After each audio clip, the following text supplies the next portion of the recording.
Hey everybody. We had a slight delay. Encoding overloaded. That's hilarious considering we're not actually streaming anything. Thanks, OBS. Let me get all of this going. As we switch to a new setup. And cat. Hey Arthur, how you doing? Alright, I'm gonna keep an eye on it. So weird seeing encoding overloaded when we're not streaming a game at all. But maybe it's the double webcam? Hi buddy, you doing okay? No, stream looks fine. OBS, you're on one. Let me get our preview out of the way so we don't get any weird echoes. Where can I put you? Here, you want to see the weird loop? Hee. Alright, I'm going to tuck you over here. Okay, buddy, you're trying to climb me like a mountain. Okay, up there, please. Okay. Let's move this so that I can see. There we go, that's fine. Hi, everyone. Welcome to Saturday, in our special Saturday stream in which Arthur is attempting to eat my headphones. We're doing something a bit different tonight, as you can see here. Trying to do this one-handed. It's going to be difficult. Hi, buddy. Yes, all right? Yeah, let's get some music going. Assuming I've got my audio levels. All right.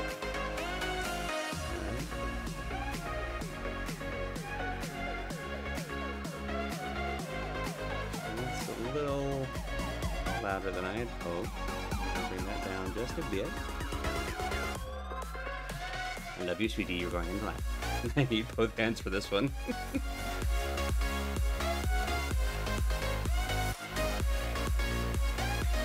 Pardon for the patience. The special setup is coming with some additional time. We had a bit of a house crisis right before go live. There we go. Hey kitten, you want to be on both cameras at once? There we go, Arthur in stereo. Alright. Okay. Better? You want to eat all the little plastic pieces? So we're doing another Gunpla build tonight. In case that wasn't obvious from all the everything. Let me just make sure that actually got into the thing. It did! Good! Hooray! So, it's going to be, in case it's not... Well, no, it looks like it's pretty legible. Good. We're building Chuchu's Demi trainer tonight, which is, well, I don't know. I was about to say it's a less recognizable Gundam than the one we built last time, but I don't actually know that that's true. Ariel is kind of the namesake Gundam of the show, of Witch from Mercury. They're both from Witch from Mercury. The one that we built last time was the prototype Elfrith from the prologue episode, but it's not really the... Well, it's the same shape and design as Ariel. It's not the... It shows up for the prologue episode, and then it's not called that ever again. Who does Chuchu train? That's a very important question, actually. Let me get my mic. Also, hey, Bad Road. Very important question. Before I get into answering that, I want to talk about some other important things. Sorry, kitten is little... I was about to say, kitten is a little fuzzy, but I guess that's probably pretty obvious. Let me bring this down so I'm not deafening myself. Oh, hang on, that went... Please continue to bear with me in my technical issues. I just wanted to say Choo-Choo Train. Yes, it's very good. Perfect. That's what I wanted. Okay. Now that we've got the audio sorted, God, all the things that I wanted to do before going live, we're just doing now. We're just fuck it, we'll do it live. Literally. Where was my brain at? Right. Last time that we did one of these, about 2 months ago, I was fairly mum about a lot of details of the show because I wanted to avoid spoilers, and I obviously didn't want to lay in. I didn't want to go into a lot of details about things for people who hadn't seen it yet. And that was for a couple of reasons. The big one being that the dub had not finished releasing yet, and I know that there are plenty of people who, for a variety of reasons, can't watch the subtitle. They need to wait for the dub. Aside from the much more toxic, frankly, sub versus dub debate going back to time immemorial, there's genuinely an accessibility debate to be had about subs and dubs, and both are good for different populations. So I wanted to wait until season 1 of the dub had finished coming out so that people who needed that could have access to it before babbling about it. It's been out for a while. But more importantly than that, season 1 is actually fairly spoiler-proof. By which I mean, knowing the synopsis of every episode of season 1 doesn't really ruin the impact of those episodes. This has not been true for season 2 so far. We're about halfway through season 2 in the sub right now. And every episode, they drop new bombs. That's not like an oblique pun or anything like that. They're just new reveals are happening at an alarming pace in season 2. So like, I can't talk about season 2 at all without major spoilers. Hey, Bob. But season 1 is not like that. Season 1, you can know exactly what's coming in an episode, and the enjoyment is still seeing the characters in those moments and seeing how they emotionally navigate them and react to them. So the knowing the plot details doesn't spoil the shows at all, with a couple of minor exceptions, and those I'll still either avoid talking about or make use of this thing. So if I go in to start talking about season 2 stuff at all, or the couple of small things in season 1 that I genuinely do consider to be like big spoilers that it would kind of ruin things to talk about, I'll verbally give warning of and use our spoiler zone tags if I talk about those. But otherwise, I'm gonna be pretty liberal in talking about the events of season 1 at this point, because again, knowing about them doesn't spoil season 1, which is nice. I've also taken the no spoiler tag off the stream. Okay, so all of that preamble done. What is this? Who is this? And why is this little robot so important to me? And yeah, well, we know why this little robot is so important to me. Hi. I feel like, did I keep... So, one thing that's been very hilarious to me is finding out how much The Witch from Mercury was heavily inspired by Revolutionary Girl Utena, which, if you're not familiar with, was an extremely formative queer anime from the, like, early to mid-90s, I want to say, was it? I don't know if that's when it was originally released or that's when it came to the States, but that's when I became aware of it. Still hugely influential, if occasionally problematic, but, you know, for its time, Utena was hugely important to a lot of queer folks, particularly sapphic folks, and it still, in my opinion, has one of the most incredible gut punch moments in anime, but that's a whole side discussion. That apparently has been a heavy amount of inspiration for a lot of Witch from Mercury, which I haven't personally seen, given my inspiration, or given my familiarity with Utena. But I guess I kind of... It's... I guess what they mean is the vibes of Utena kind of they brought over. What I think is funny about it is that Chuchu is the name of a character in Utena who's a mouse. And Chuchu, the character in The Witch from Mercury, has two very large, puffy pink pigtails that look like big mouse ears. And that was an intentional design reference because she's apparently, at least visually, based on Chuchu the fucking mouse from Utena. And I didn't realize that until they were talking about the design, and that cracks me up.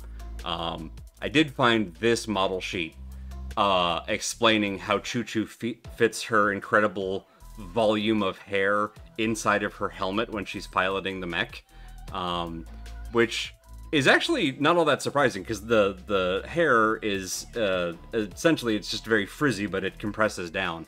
But I love that they actually took the time to make this model sheet to explain to the designers what she would look like in essentially like a swim cap. The top right image is my favorite because they gave her a bat with nails in it for no reason. She never has this in the show. They just gave her that because they were like, yeah, no, that she would be carrying this around just casually. Like they started just drawing the model sheet. This is just about the hair and how it fits into the helmet, and there she is with a bat and the nail of it. That's most of what you need to know about Chuchu as a character. All right, so that's whose mech we're building. So Demi trainers, because the school that they're at, in which for Mercury, is a piloting academy, because it's technically peacetime, but like 20 years ago there was essentially a war between Earth and the space colonies where mobile suits were used, and so even now they've got essentially a military academy where people learn to use mobile suits. That's what this is. And so Demi trainers are the essentially the trainer suits that these high schoolers are learning piloting on. This is Chuchu's particular one. It's not actually like a special model, but she is the only one that we see pilot this version of it, and it really only comes up in one particular and very important battle. Going back to the whole Revolutionary Utena inspiration thing, for reasons that aren't particularly well explained, and I guess kind of don't need to be, the school has dueling as a thing, I guess in part because most of the people who come to this academy are just like the children of rich houses, so they do dueling for like pride and status, and you know, it very like Regency era shit. So one of the duels is actually Earth House, which is Chuchu and the other folks from, because Chuchu's from Earth. In a bit of a flip from some other Gundam series, Earth are kind of the second-class citizens, in which from Mercury, whereas space has all of the resources. And so Spacians look down on Earthians, which is always awkward every time they say it that way, but you know, it's fine. So Earth House has kind of been looked down on because it's where they collect all the kids from Earth. And our main protagonist, Suletta Mercury, is a backwater bumpkin from Mercury, which is technically a space colony, but is also enough of... Sorry, there's a free floating little thing. Anyway, so she ends up, because there's not really a place for her, so she ends up falling in with Earth House, which Chuchu is not happy about because she considers her technically a Spacian. But because Mercury is kind of like backwater space, they end up ultimately getting along. So Earth House has a duel with Grassley House, which is this gaggle of essentially rich orphans. It's a very weird thing, and Chuchu's mech ends up being pivotal in the fight. It's a very cool whole thing, and I won't spoil how that particular thing goes, but it made me fall in love with this particular mech. I was already a pretty big fan of Chuchu, the character, well before then. She's kind of your classic tsundere, where she's really just angry all the time, but she's extremely protective of the members of Earth House because all of the rich folks from space are dickheads, and she's the person who is willing to not only speak truth to power, but in at least one case, punch power in the face, which is pretty great. Anyway, I like her a lot.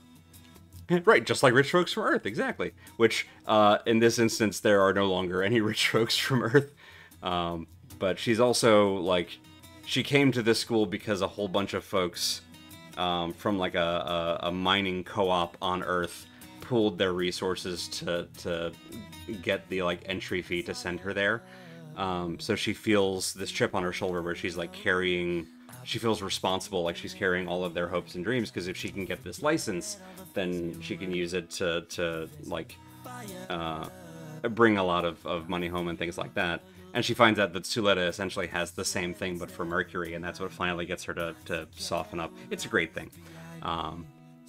She's actually just a giant softie, and that's neither here nor there. I should stop babbling and actually start building, huh? Turns out, even when I'm not playing video games, I cannot get to the objective. Alright. Just like before, we're starting with the head. I like that it splits up so you can actually just do each piece individually. So like if we wanted to just go straight to legs, we could just jump to whatever piece we wanted to, and they're all on their own. So we could build each piece independently and then stick them together. That's neat. That's a cool like design layout thing. Let me remind myself. Okay, so if we see that icon, we don't cut. And then we have our stickers. We don't have a lot of stickers on this one. I don't know what this thing is. It looks like a hinge joint. It was just free floating. It may have I don't see anything that looks like... Oh, I see a duplicate of it. Oh yeah, okay, I see where it fell out of. Okay, never mind. It just popped out of a... Alright, so we'll hang on to you. You just came out from somewhere else. Alright, let's just do them in order. Let's just do them in order. Going straight to the legs is always an option. Gunpla are made out of pla. I actually don't know why it's called Gunpla.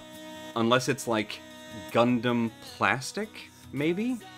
Or something like that. I don't actually know the origin of that name, Gundam plastic model or something like that. I don't know where that comes from. Alright, let me get these in the right orientation. Alright, so this is the A sheet. This is the B sheet. This is C and D. Okay, cool. So the head, we've got a piece from A that we're looking for. Literally A1. Which is this little tiny green thing. One piece of translucent plastic all by itself. It's our only piece of kind of glowing plastic all by itself, and that's the only A piece we've got. And C, this plate. C9. Let me keep my Overwatch jokes to myself. There we go.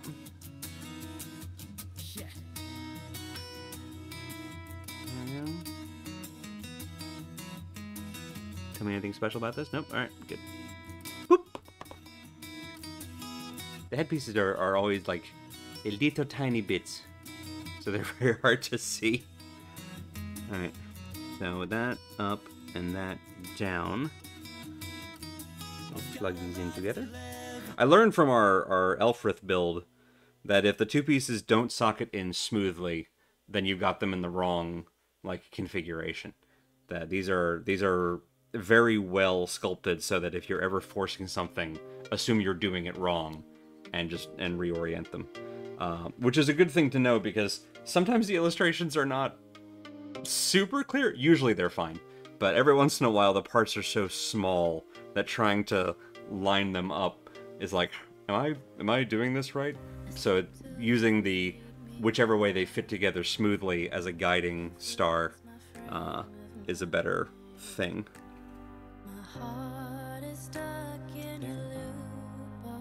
And there, perfect. I love that it's got this. The Demi trainers all have the. Hang on, let me put it here. All have the dome head. So one thing that I adore is that I talked about this a lot anytime that I've had the privilege of kind of guesting on Alice's Final Fantasy XIV streams. That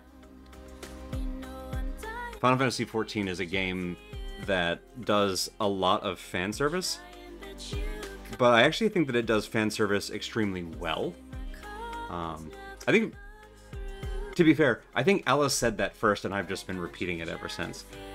Because Final Fantasy XIV has its own story and its own characters and its own thing, but then it also pays homage to literally every other Final Fantasy game before and after it, lovingly and beautifully, because the team behind it really loves the series. And it loves some of them proportionally more than others, but it doesn't ever like sneer at them. And it also doesn't force anybody to love them. It puts them out there, usually inside content or in cute little references and things like that, so that if you haven't played them, you don't know what you're missing, and if you have played them, you're like, oh, cute, and then that's it, and then you move on with your life, and it does its own thing from there, which to me is exactly the right frame or the right way to do fan service. Why do I mention this? I think The Witch from Mercury is doing the exact same thing with the Gundam series at large, and particularly the Demi trainers. Let me bring this one back out here. If you're familiar at all with the Zaku's from Mobile Suit Gundam, which have the little dome-shaped head, no neck, and the single eye, it's basically this. When I saw the Demi trainers that they were using to train were basically the Zeon Zaku's, which were also the Space Colony mobile suits. I was like, oh, I see what you did there. And it's very cute. C25, 26, and 27 ought to be all together, because that's how numbers work. This one's so little. He's a tiny little guy. I always get scared with the little parts, because I'm worried that when I snip the last connector, it's going to go flying and be lost to the ages. And by the ages, I mean the cats.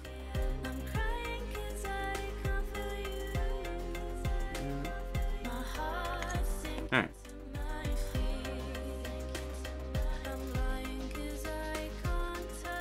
Okay, so this is a hinge. Cool. So that snaps in there. And then this goes in. In what way does this one go in? Go in like here? It has a connector like that. Oop, one moment.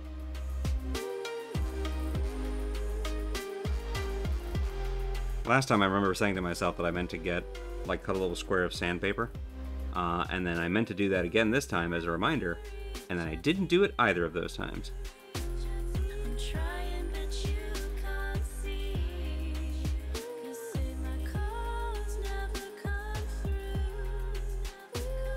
Does this go? Oh, it goes this way. Ah, look at that. Okay, so now we've got this little like thing on the back, and then the half of the headpiece that we had from before goes in on top, and then this just hinges down onto it, and then we have that little Zaku head. It goes in the square hole. Alright, per the wiki, Gundam plastic model. Alright, so there we go. So it was Gundam plastic, Gunpla. Alright. Get that green thing away from my steak. Alright, there we go. We have a head. B19. B19. What I wouldn't give to B19. No, I would not want to be 19 again. Y'all both knew me when I was 19. I was a worse person in almost every aspect. Oh, this is the beam antenna. For some reason, I guess because they need a wind condition that is non-lethal. Let me bring that up here. So they have these little fins. Let me figure out where my hand is. Get the camera to focus here. There's a little antenna. Like green underneath behind that. Whoop-a-pa. Were we really that young? And so they have this thing called the beam antenna, and the wind condition for any given duel is whoever breaks the other mobile suit's beam antenna.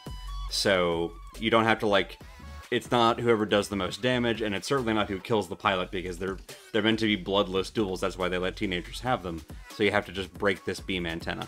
That ends up being really relevant in the duel that Earth House wins, because well, hang on. Do I want to spoil this? No, I won't spoil it. Anyway, the point is, the beam antenna is the wind condition, and that ends up being relevant a couple of times. But it's mostly because they're teenagers fighting and they don't want them, like, having to, you know, core the chest of the Gundam. So this is about as far away from where the pilot this is about as far away from where the pilot actually is, because you don't actually sit in the head of a mobile suit to pilot the damn thing. But I feel like they got to go through beam antennas like they're going out of style, because they lose so many of them. They have a duel almost every episode in the first, like, 6 or 7 episodes. It just, all of the other drama that they're dealing with is always like, aha, and now I demand satisfaction. They never say I demand satisfaction, but it always kind of comes down to a duel, which is just hilarious. When did that start sounding young to me? Now that's an important question to ask yourself. All right. Onto body. We're onto C-plate. C-plate has a lot of good stuff on it. Here we go. We're looking for 18, 19, and 22. 18 and 19 are here. Chunk. Chunk. A chunk. But yeah, Chuchu is, I guess you could call her a side character, but I think that of the side characters, she's easily one of the most prominent. I think it's also relevant that she's maybe the most prominent side character who isn't an antagonist. She's very briefly like an antagonist, but more of an obstacle, I guess, because, like, the rest of Earth House welcomes Suletta in with open arms because they have had so few people in space who've wanted to hang out with them at all, that this red-haired girl who comes in out of nowhere and wins 3 duels in her cool mobile suit, and they're like, you want to hang out with us? Yeah, come on over. And Chuchu's the one person who's like, because she doesn't trust anybody from space. And also figures that this kid has an agenda or is going to be stuck up about it. And then she actually meets Suletta and finds out that she's made of cotton candy and is like, okay, fine. And then she ends up... there's a whole thing where they're all using the Demi trainers to do this. It's a non-combat drill where they have a pilot and a spotter.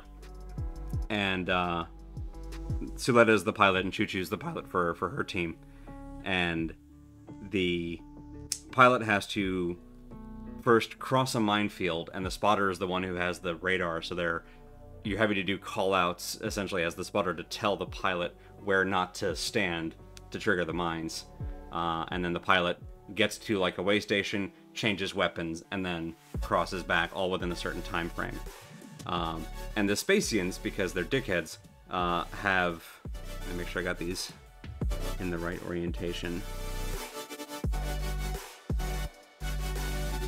It's very hard to tell. Hang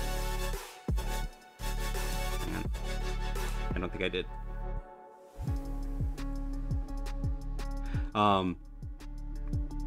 So the Spacians, because they're dicks, sprayed the little Zaku eyeball, which is the main camera of the mobile suit, with a, like, slow acting paint that is completely opaque, so that partway into the test, the camera will just cover over completely. It's essentially a slow acting greaser, so that after they launch the test, suddenly the camera's in blackout mode, and now the pilot is flying completely blind. And it's just essentially a prank, a way to sabotage the Earth House students. They do it to Chuchu first, and then they do it to Suletta later, because basically anybody who isn't from one of the high houses, they want to fail. And so both Chuchu and Suletta have to come in on like a weekend to do the makeup exam, and the Spacians do the same thing again. And Suletta is dedicated to making this work, because it's kind of her last chance, and Chuchu's in line behind her, and it's, for whatever reason, it's open comm, so like everybody can hear her, and Miorine, who's the romantic interest but also her spotter, as the two of them are trying desperately to get through this exam, even though it's practically impossible. And the two Spacians who are responsible for this are over on the stairs just cackling while Suletta is just reduced to sobbing tears. And at first Chuchu is just irritated with Suletta because she's kind of delaying this and, you know, is trying to get the instructor to call it off. The instructor's like, this is a complication that can happen. You have to be ready for these situations and yada yada, being a bad teacher. And in the midst of all this, realizing that it's the same Spacians who sabotaged her test, and hearing Suletta talk about, I have to do this, everybody's counting for me back home, they used everything to get me here.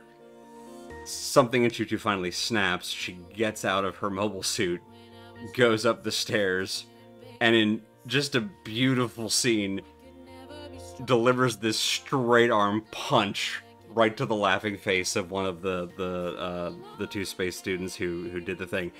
And because she starts a fight, that delays the exam, so they get to try it later without the weird greaser thing, and they both pass with flying colors. But it's just hilarious to me that she finally just gets so annoyed that she starts a fight, and the fight actually fixes everything, which is a hilarious message that would never have happened on the shows that we grew up with, but I like that it's happening in shows now that it's like, no, sometimes you punch a bigot in the face, and that's exactly the right thing to do. Now that I give it some more thought, I believe the phenomenon in play here has more to do with the fact that when I met y'all is kind of nebulously placed in my memory. That is a real thing that happens. I say not that we don't know that, but just to kind of further emphasize it. Still wild realizing that my teens were now before the halfway point. Yeah. That was a thing that hit me like a truck.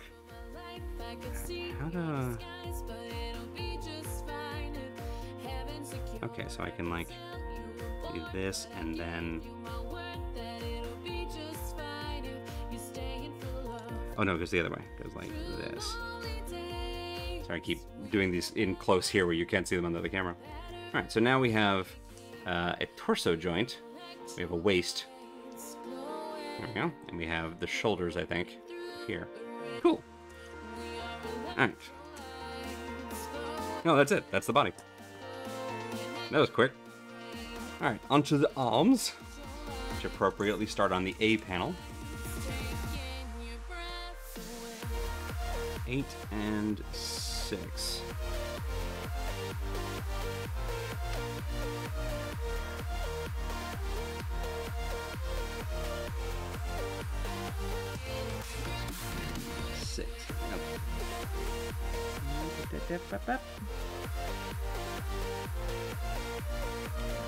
But yeah, Chuchu very quickly became one of my favorite characters in the series.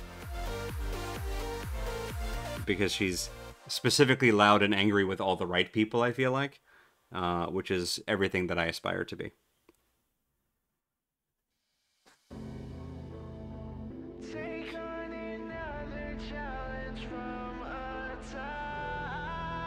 All the way in. There we go. And then a 12.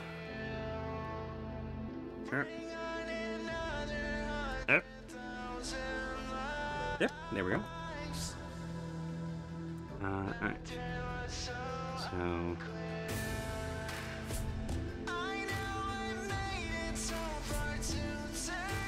Okay, with this. And then... Oop, hang on. Hee. Like this. Ooh, there we go. Snaps so neatly into place. It's so satisfying that when you know you've got something pointed the right way and in the right, like, configuration, there's almost always just a satisfying click, and it just, then you know you've done it right. Okay, so it hasn't told me to repeat that yet, so I'm not gonna assume. Alright, so do we go? Oh, there is more body. This came down under. I didn't notice the line here, so let's finish up. Let's back up, and we'll do body, which is appropriately now on B. All right, arm, you go over here. B 16 and 17. Here we go. It's the outer chest. I thought the body kind of looked unfinished. I was correct. Stay over there. Trust your instincts. But yeah, so this particular Gunpla immediately moved up my list after I saw the episode between Earth House and Grassley House, because Chuchu is very pivotal in that episode, and something happens to this particular Gundam it's not a Gundam, this particular mobile suit that just endeared me to it immediately. I guess I will probably have to talk about it. I may put on the spoiler tag once we get this one closer to done. But I won't babble about it just yet.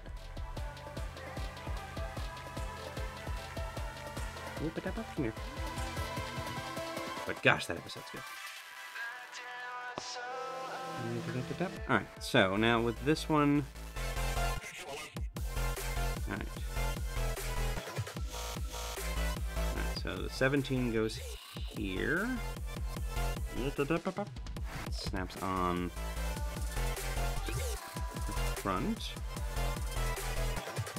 Him. Snaps, there we go. On the front. And then the little guy goes on here. There. And then this guy goes on above it. There we go. Now we got a neck.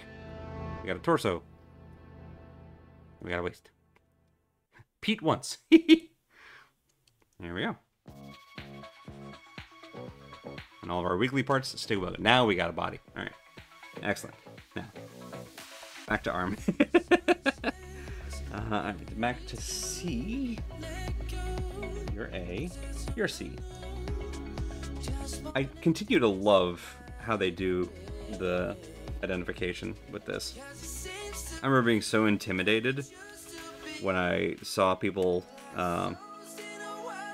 go through Gunpla builds without kind of explaining the fundamentals of it, and I didn't understand how they were finding the parts or tracking what to put into what, because they've been doing it for so long. So they were just building, they weren't even talking about the build. But now that I see it, it's like, oh yeah, no, I understand why it was easy to do that.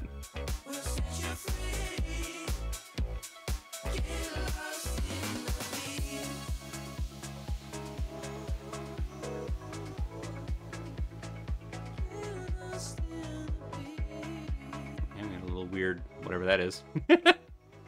Who knows? Oh, okay, I see that will go... There it is, right in front of me.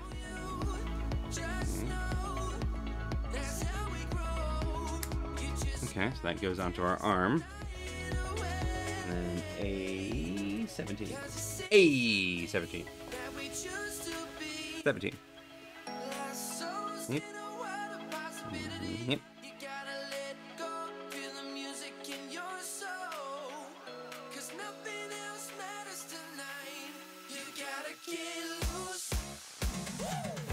Come on. Let go. Thank you.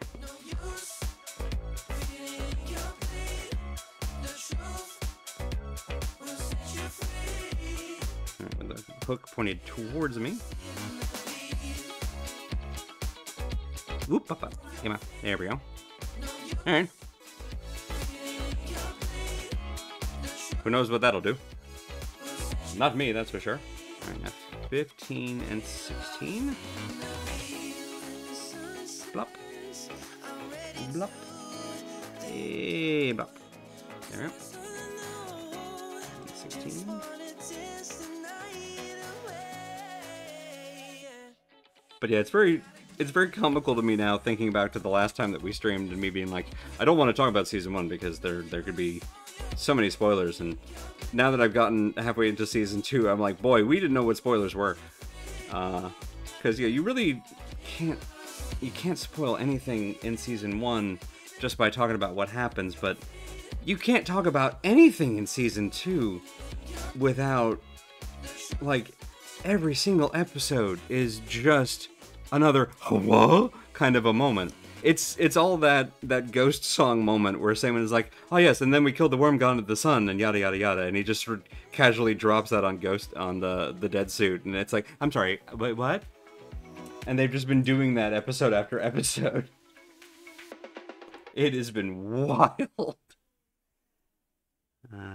A10 just kind of looks like a barrel.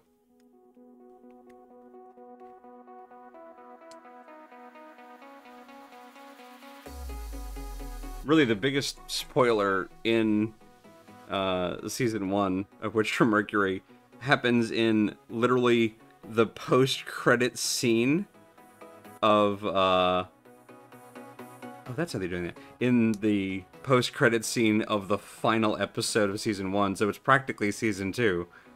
And then from there forward, it is just hold on to your butts. Ah, we've lost color.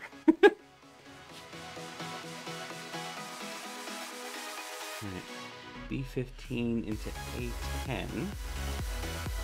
And, B15, here we are. I hope one day to get one of these model kits that goes all the way to B52. But not today. A10. There is actually another, I think there's another like 2 grades, because this is high grade. And I can't remember what the next grade up is, but then there's, it's called Master Grade, which is, gets you a physically larger model when you're all done, and also involves just much more pieces and, like, recommends different tools and such. And I haven't felt particularly compelled to go that route just yet, but I'm getting closer to it.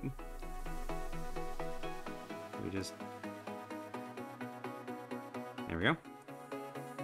Okay, and then all of that plugs into the bottom of this. Oh, it's the fist! That's the hand. It's the punch. I just gave up at this point and let my butt go off on its own. Wait, that doesn't sound right.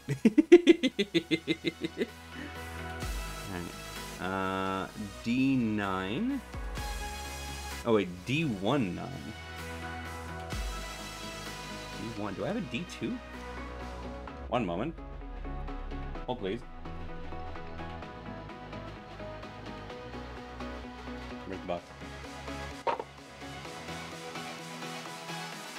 A, B, C, D1. Why are you D1?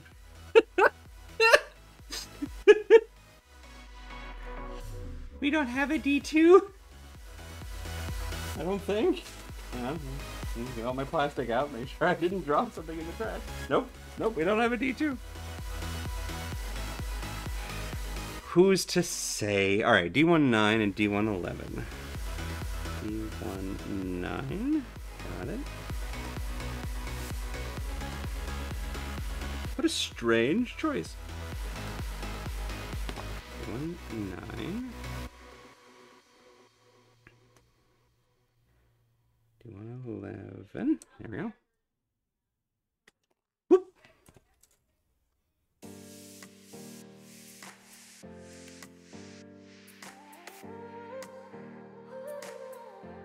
Oh, it's a different type of hand. It's an open hand. So if we wanted to use this instead of the balled fist, we could do open hand. Cool. Alright, I'll hang on to that for later. Just kind of sitting over there. Check after R2. Alright, and then A18. Alright, so D1 might be a plate of alternate parts. That would be interesting. A is in my hand. A18. No, that's this one. Boop! Ah! Don't drop the tool.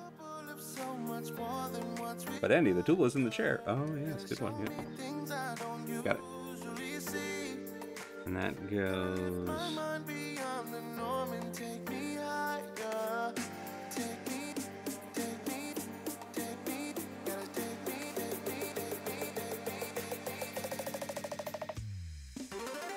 Oh, I see. So we put this there. Move it up. And then cover this. There we go. So now we have a movable arm, and the actual joint is covered. Alright. That's a right arm. That's an alright arm.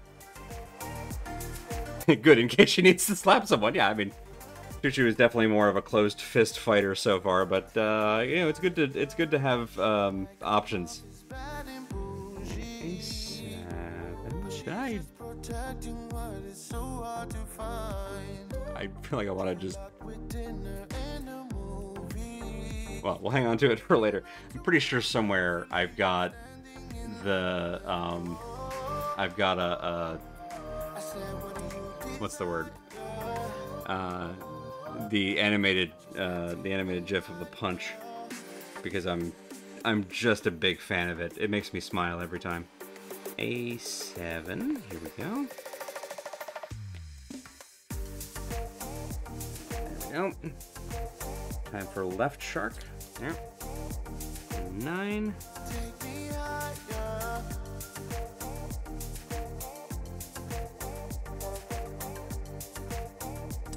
There.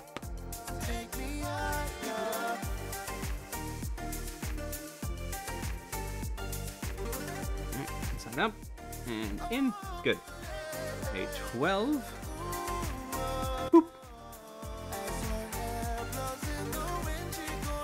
That's what I'm thinking of. There's high grade, master grade, and I think there's real grade. I think master grade might actually be the middle step.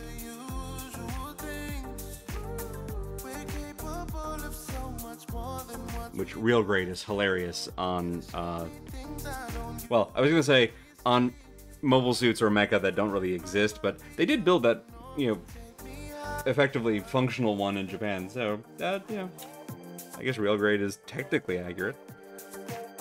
11 and 12. Here we go. But obviously it means like realistic. But they're also, as I understand, it's not just about complexity, it's also about size. So master grade is larger, and then I think real grade is even larger. They're also more expensive. Whereas this kit was like 18 bucks, which was great. I was very worried when I had a lot of fun building the first one, which was also a pretty inexpensive kit, that this hobby was going to be you know, one that cost a lot. And then I looked into other kits, and I'm like, oh, that's actually alarmingly affordable. Yeah. Why are you? Why are you?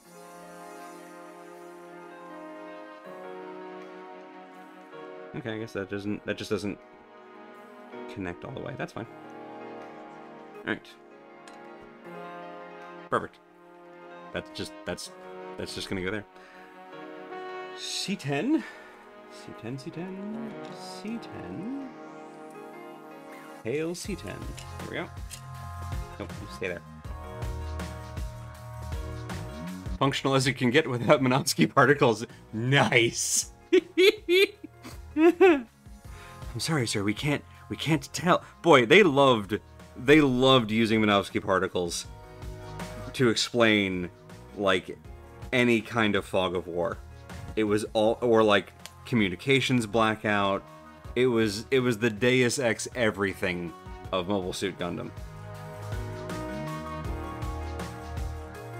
It's like the joke about if you want a physicist to cuss at you, go to any presentation and be like, how do the magnetic fields affect this? Like in the Gundam universe, it's how do the Minovsky particles affect this? I lost my place. We were here, C10. Alright, so C10, put you this away. And this. Snap and down. Bend and snap. And this. Oh, I see. Oh, cool. And that. So we have a joint up here and a joint down here. Not to be confused with real great. A17. It's like playing bingo. A17. A17. That's right, Arthur. There we go. Ha. Realized over time that about half of my just sort of the random sounds that I'm making when my brain wants to fill space are either Kirby or Yoshi. So if you hear me just sort of bring hop, that's just in there forever from Thank You Smash Brothers. One thing I have not really gotten a handle on yet is how come sometimes, but not always, people seem to be able to tell whether a mobile suit is a Gundam or not by looking at it. That's actually a really good point. And I'm also, like, it's not firmly answered. And it also changes by series. Can I talk about this without spoiling it? I can't. In Witch from Mercury, the distinction of what makes a Gundam is specifically the, like, software running the thing, because it's a mobile suit that uses the Gund format, which is essentially a piloting system that it's essentially it's almost synonymous with what I think Zeta and Unicorn the unfortunately named Psycho Frame from much earlier series of the thing, or like the Wing Zero suit used. That's kind of what the gun format is in practice. But the only way that, and they actually address the fact that you can't discreetly tell that a mobile suit is using the gun format just from observation. It's kind of like people watching Char as the Red Comet and going, there's no way a human could move that fast. People see somebody moving past what seems like the bounds of operational limits of a normal suit or normal pilot and assume it's the gun format. But that's Witch from Mercury, which actually attempts to address it. A lot of earlier series, people look at them and go, a Gundam! And it doesn't make any sense why they would know that. Although, in Gundam Wing, there's 5 of them, and they're all incredibly visually distinct. Although why, like, the Tall Geese or Epion isn't a Gundam, or is it? Is not entirely clear. But, like, if it's not a Leo or an Ares, you know that it's something special. So at least that one I kind of get how they know it on sight. You know, you see a Death Sight, and you're like, that's a Gundam! How do you know? Well, it's not a Leo. So, it's like, we know what all the other models are. And then, like, in Mobile Suit Gundam, why would anyone know what it is? Because there's only one of them. But then again, in Mobile Suit Gundam, there's also, like, Gun Tank and Gun Cannon, and Mobile Suit Gundam is a weird series that was probably mostly about a toy line. Jasmine, do you want to come be on camera? No, she doesn't. Fine. But yeah, it is very funny to me anytime in a series, like, a Gundam, and it's like, how do you know? I lost my place again. Alright, we just did that. Okay, cool. A15 and A16. Excellent. There's at least one series where it used Gundanium. I think that was Wing. I think in Wing it used Gundanium ore, which I would make fun of, except it's actually not any more ridiculous than most of the things in most of the Gundam series. And a Gundam series using ridiculous words doesn't actually tell you whether or not it's a good Gundam series. Every time in Witch from Mercury where I hear the word Spacian or Earthian, a little part of my brain goes, but why? And yet it's a fantastic series, I think. And it's not like Spacian and Earthian or, like, Mercurian makes sense. But it doesn't have good mouthfeel. A14 is right next door. There you are.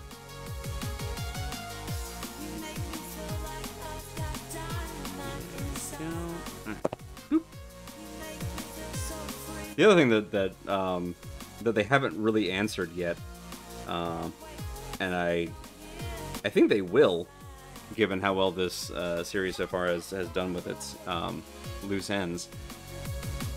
There's at least one kind of middle step where someone is piloting a mobile suit that has an assistive AI that's essentially compared to an aimbot, where it's like he has piloting controls, but the predictive AI is essentially helping him to line up. But it's not a neural interface. It's just that the AI is piloting instead of him. So we've got, you know, pure piloting, physical control. We've got neural link control, which is the gun format, and then we've got this, like, the mobile doll thing from Gundam Wing brought back in this AI format. And all three of them kind of in the mix, which I love, honestly. Just to really mess around with how it's all about the interface and it's all about the use of the tool. Right, they could use Earthican, which, honestly, Earthican feels better to me. Earthian is slightly less bothersome to me just in terms of sound. Spacian. I don't know why I don't like the way Spacian sounds coming out of my face. I don't have a good justification for this. I don't have an argument that makes sense on paper. But it doesn't. I don't like it. And I don't have a good alternative. But, like, people of Xeon, I wished that they had picked, like, a particular name for like a space station or collective nation or something like that, but, like, people of space as a collective noun did not end up with a good sounding word, in my opinion. And you know what? That's a me thing, and I have to reckon with that, and that's fine.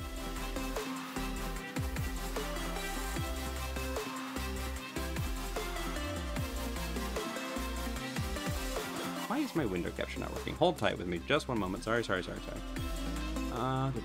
You. There we go. Ha. That should have been up the whole time, to show people who are interested in such things what music has been playing. Okay, so we hold this way, and we want this at 90 degrees the other way. Perfect. So there's this little indicator. It's kind of difficult to see. Let me see if I can get this close to the camera. When it's trying to show you the orientation of things that are kind of out of sight. Let's see if we can get it even closer and get the focus, maybe? Possibly? It puts these little, like, almost like shout indicators next to, in this case, the socket on the side of this barrel-shaped thing. And then it puts that to show you it's on this side, over here, out of sight. Which is kind of an interesting little way to indicate where it should be in relative space when you can't see it in that orientation. I think that's cool. Again, just, I really like these manuals. I don't know why I keep going into that, but as somebody who works in education, I like good documentation. It's just, it's the weird extra hobby I've got here. All right. So now we've again got a choice between hands and fists. So let's get both before we plug them in, and then I'll let y'all help me decide whether we want to go open palm, 5-finger death strike, or something else here.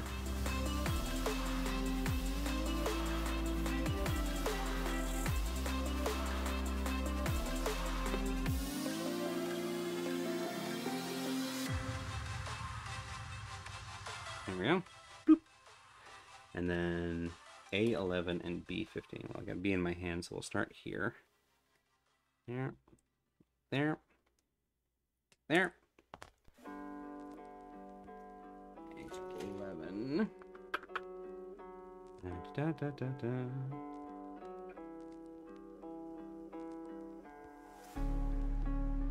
Where are you? There you are, way up here. 1, 2, and 3. Boop. Even when I've got love. 'Cause I take one step, then I spiral. Get this out of the way here for a second. Hopefully this will make them. So we've got kind of the, you know, just bald fist, which will also, you know, help us hold stuff. And then we've got the, like, Teenage Mutant Ninja Turtle three-fingered hand. And we can always switch them back. Do y'all have a preference? While you're thinking on that, I'm gonna go find a thing. Yeah, we'll just call it that. Who cares?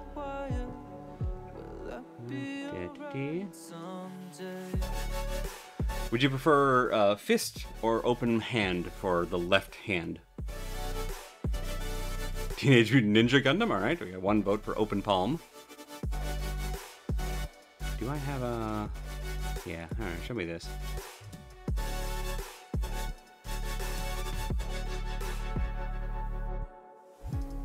One of my favorite scenes. So this is Chuchu.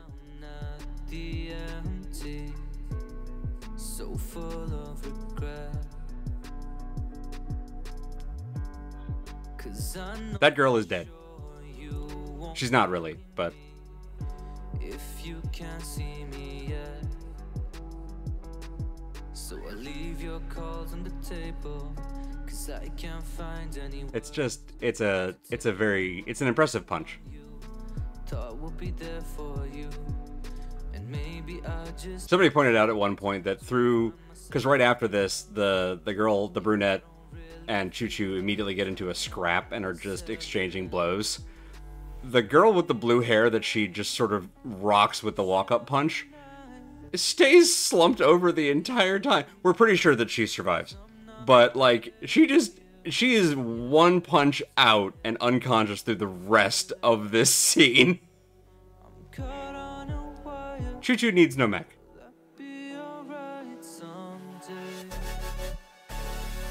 Just one of my favorite characters. I adore her.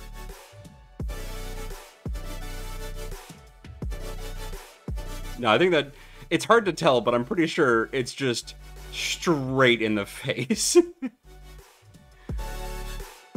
All right, so it sounds like we're going for. So we'll do one each. So this will be an open palm. We'll go Mean Age Newton Needle Teedle for the other hand. And that goes on this. Here.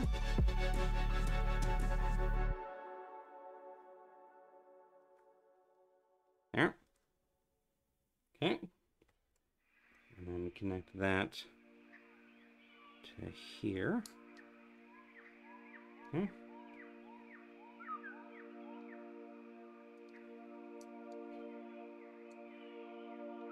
Let's see. Okay. Just gonna get my instructions back in here. Okay. That up. Ooh, a new piece. Alright, so first of all, A18. It's a familiar cover for the integrals.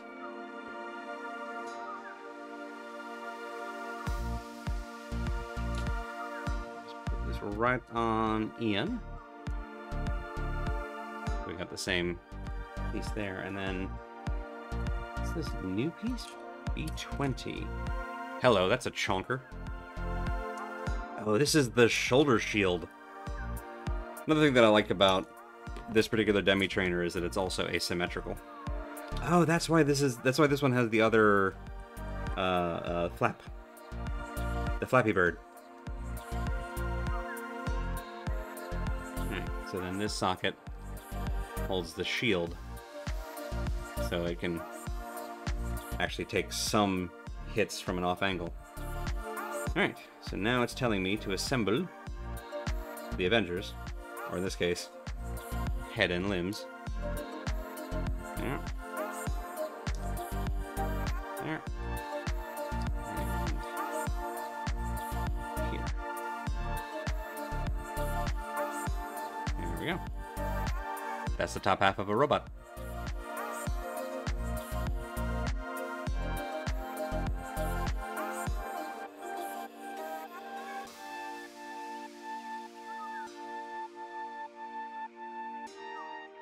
Alright. Legs time.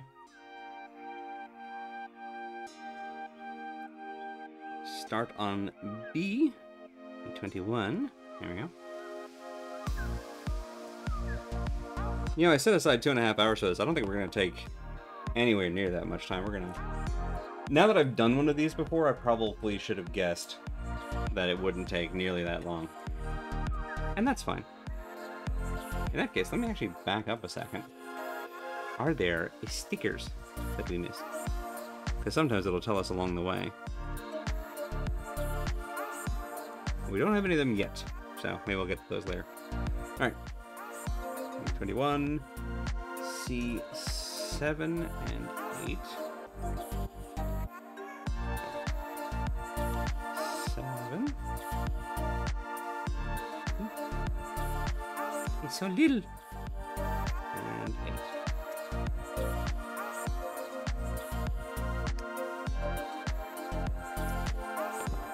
You're in the part. Okay. Where'd the little guy go? There it is. Alright. And then I lost it again. It's so tiny. Okay, so go. My fingers are too fat for this. There we go. And then no, that can't be right.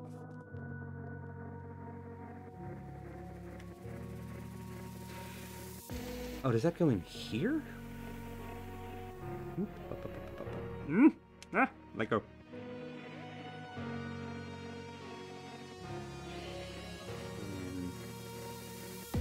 Right there. Oh, it does. Interesting.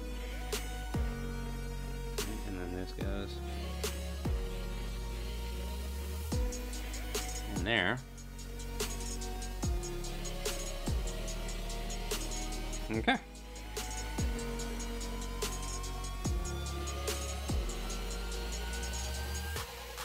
Alright. Pop. Dip it, dip it.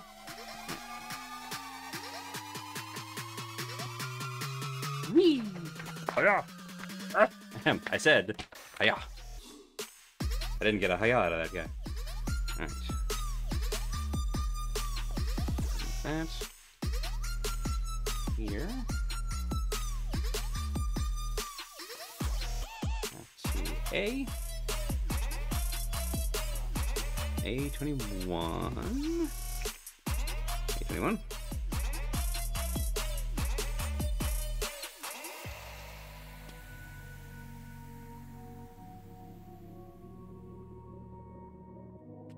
There. Got it. A21, A31. It's down here. There.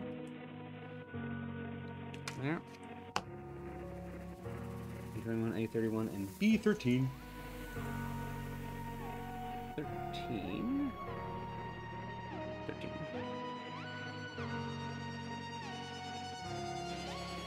There we go.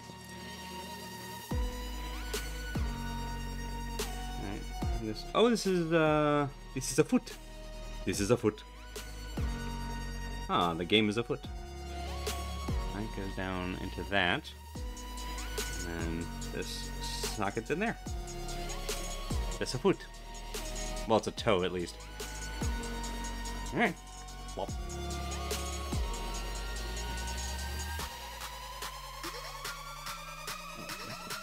B. 14. Whoop! Haha! Hold them. That's the thing I'm always worried about happening. The little parts. B14. And B23. 23. 23. There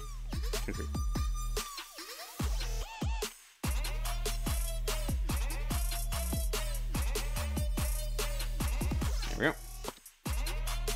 There. And C. See you later. C11. Up there. Bloop. Bloop. Bloop. There we go.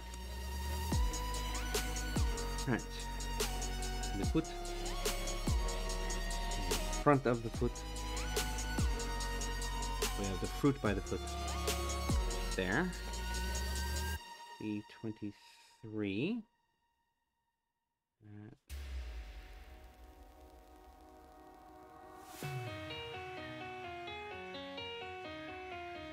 Goes on the back here, I guess? Yes, alright. And then a little kind of half circle piece. Slides in. Hem that slides in. There we go. So we get a rounded heel to look like a little wheel coming off the back. They have Heelys! The Demi trainers are Heelys! Oh, that's so good. Alright, there we go. That's a foot. It's got Heelys. Well, that's the best thing I've ever learned. Alright. Listen, sure, they're machines of war, but it's important to have fun, you know? They're kids, after all.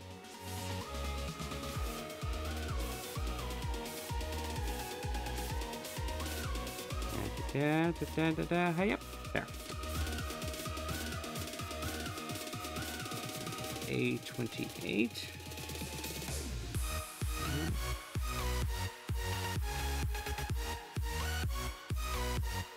I want to just give a general shout out to the Bass Rebels for having royalty-free music that slaps.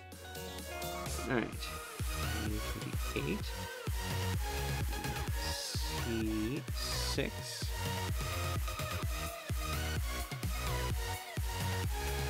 Six. It's just a little guy. Your Honor, I would like to object on the case that my client is just a little guy. B22.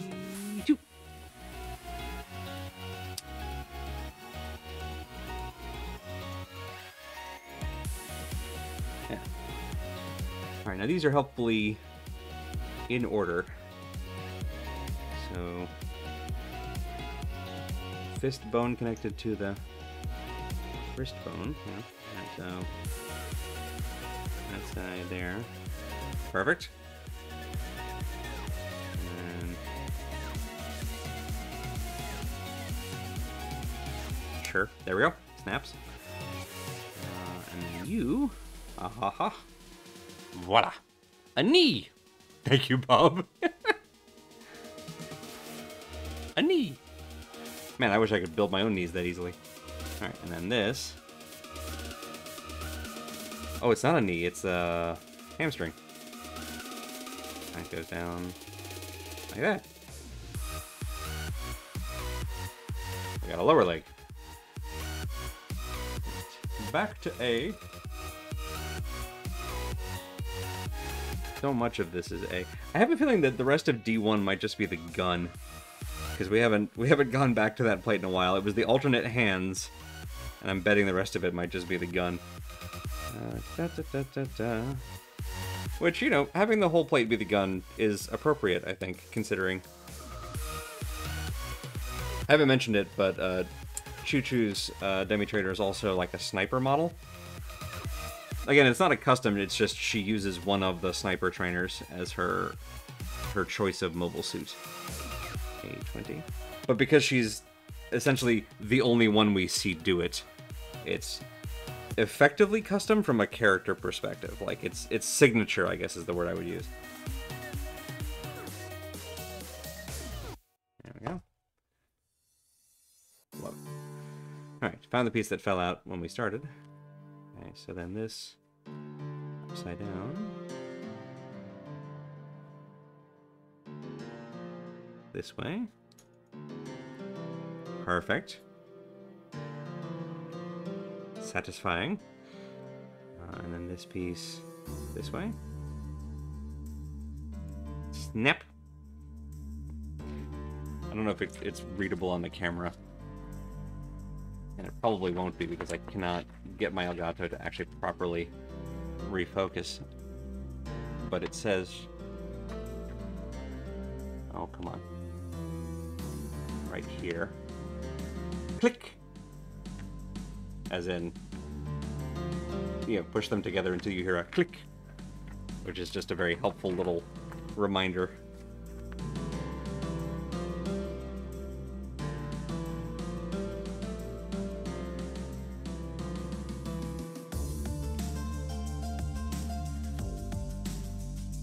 Alright.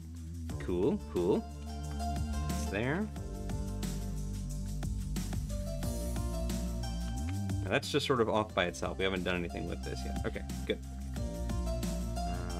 And now to other leg. Oh, okay. Now we immediately do something with that. All right. Reading the instructions and explains the instructions. A32. Go ahead and fix the toes here.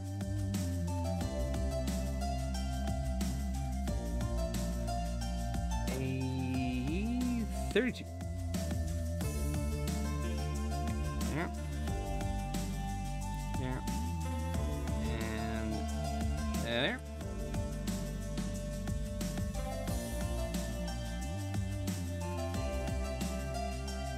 Okay, so we bend the knee. This goes this way. I think. Yeah. It goes this way. I'm wrong.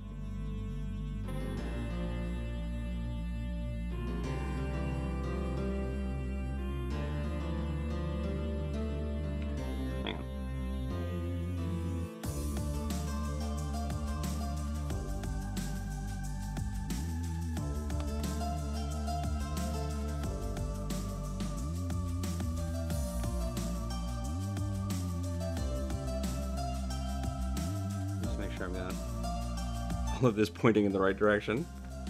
There, and then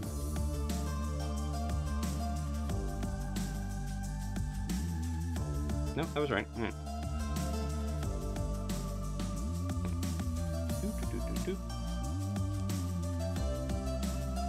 Should have had more faith. Yeah, okay, so it goes like that, and then.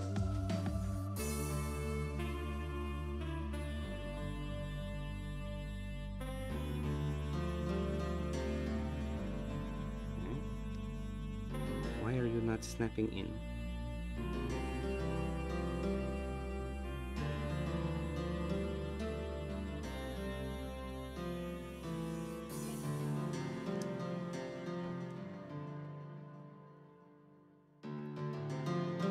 There's nowhere for you to go.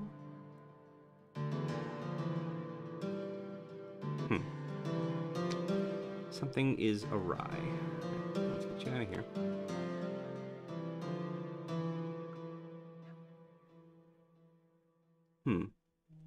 Something is amiss. Something is rotten in Denmark.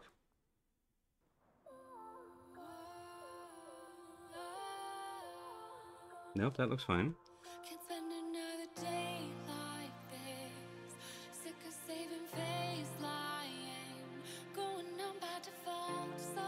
Let's get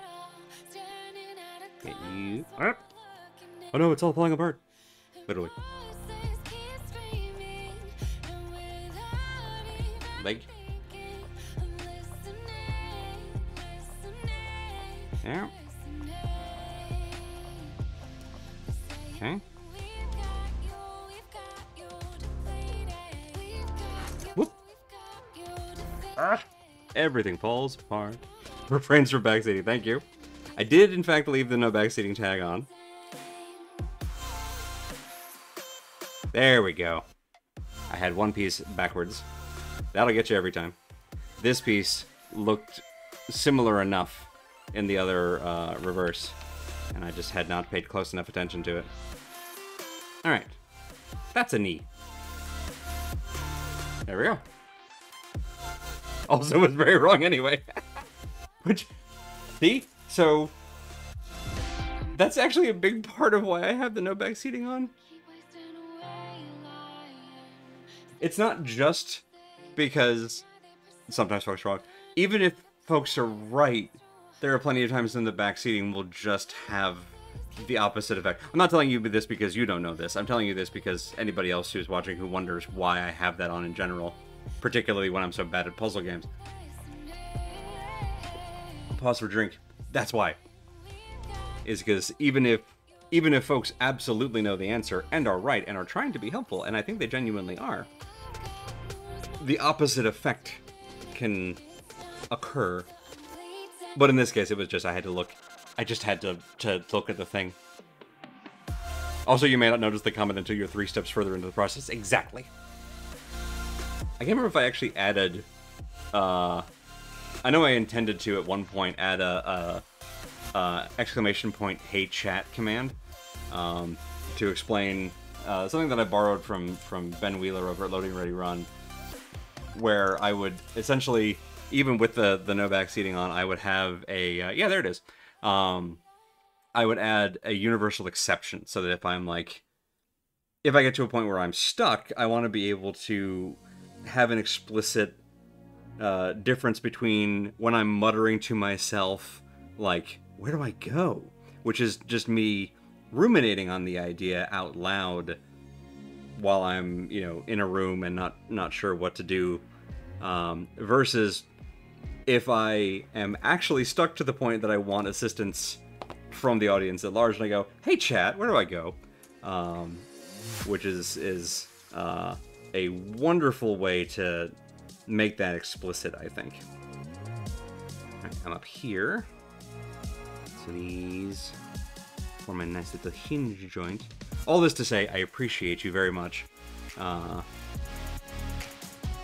it just took me a while to figure out these bits were... I had 2 of them in the right order, and the third one, not quite. Alright, A29 is right nearby. That was one of the first occasions where things went together properly in the wrong orientation. Alright, so we'll bend this 90 degrees. Like that. Have this way, and then go there. Okay.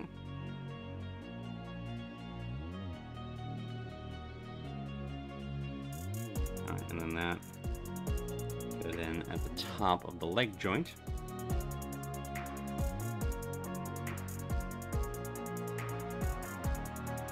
Alright, you're telling me that should click. I'm not hearing it click. Is this click? Oh, I got the wrong one in? Do have the wrong one. Okay, so we'll switch you two around. Can we switch you two around? Are you interchangeable? This is 29 and not 30. Yeah, alright.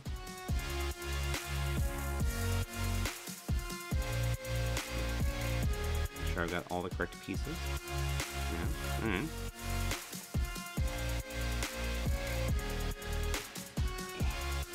All the way in there. All the way in there. There we go. That's the snap. Alright. Good, good, good, good. Oh, no, it sure isn't. No marble snap. Interesting. Okay, it is definitely you. I can see a difference in the arrangement. Okay, so has to go this way. Ha. All the way that way. There we go. That's what we're looking for. And then this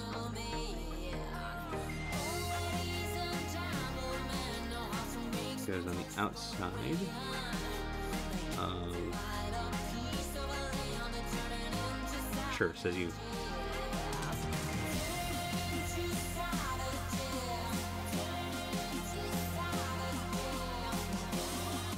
Oh, I missed this step.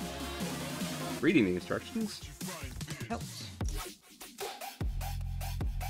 14 and 15. Here you are.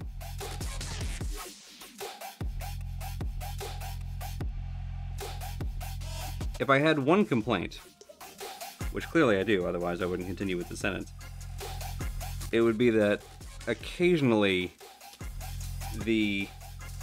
and like, it even has an arrow to let me know from here to go here, and then go over here. But like, this arrow isn't particularly well clarified, so I went from here, and I went here, and I skipped right over this lower step. Which is on me. Da-da-da-da. I saw one streamer playing Xenoblade for the first time who actually spliced together Shulk asking for help and added to his soundboard to indicate when he actually wanted advice. Okay, that's adorable. Oh, I see. So then this creates an extra outer thing. We'll lower you all the way down. And put you guys on either side.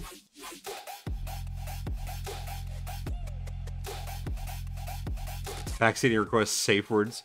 Cheeseburger and mayonnaise, amazing. Same guy had to ban people for spoiling Final Fantasy V, even with a big no spoilers banner at the bottom of the screen. That's just so bad. Alright, so it goes like this, like this.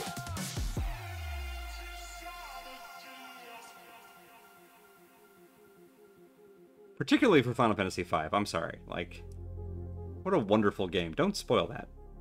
Don't spoil games in general, but like, Final Fantasy game's a wonderful game. Don't spoil that. That's interesting. So this little side play, I think it's the jets.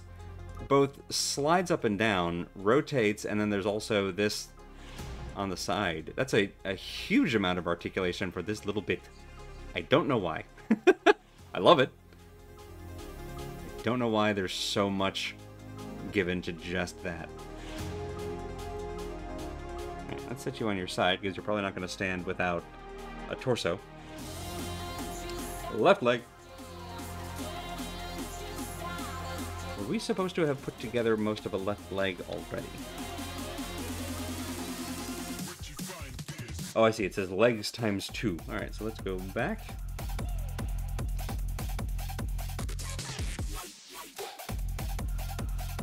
Legs times 2. B21. There. There. There we go. And back to C.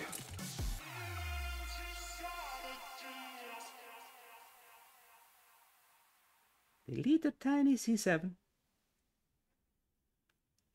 Although I understand where you go now, so that will help. There. There. And there. Perfect.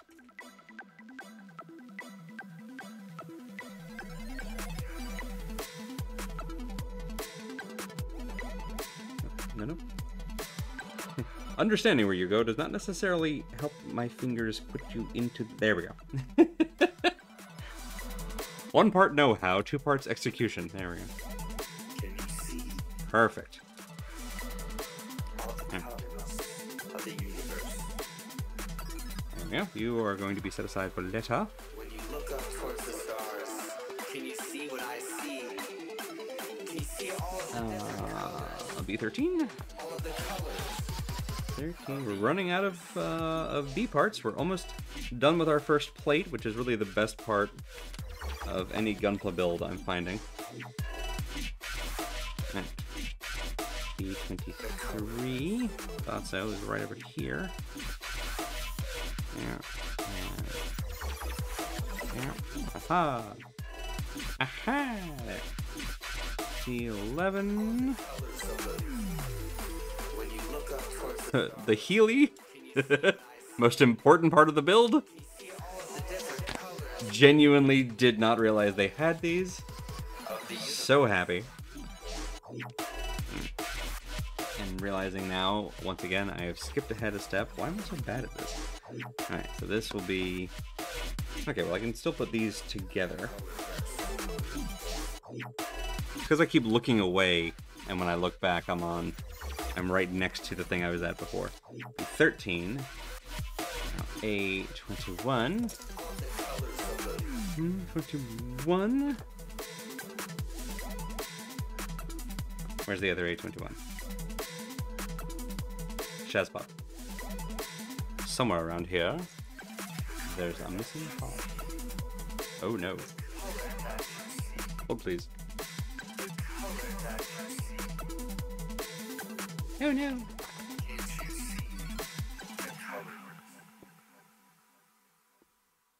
Did I knock it asunder in all my movings abouts of things?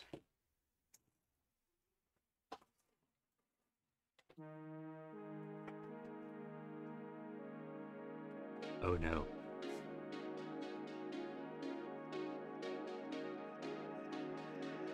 Where'd you go? Oh no, never mind. Never mind. Never mind, never mind, never mind. It's labeled so that the two are next to each other. Never mind. Extremely conveniently labeled right next to itself. I am just very silly.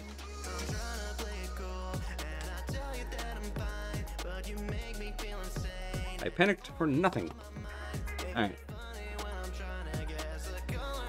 B13. Eh.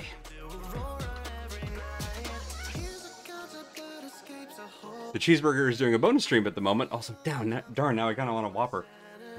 Yeah. Yeah. A31. There we go. There we go.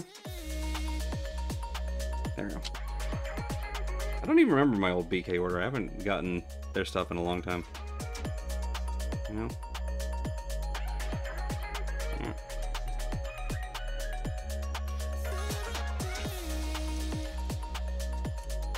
The day I learned that we could order delivery from Wendy's was the day that my healthy life ended.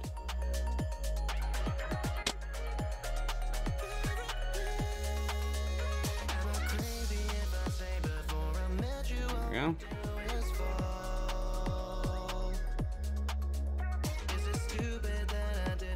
What?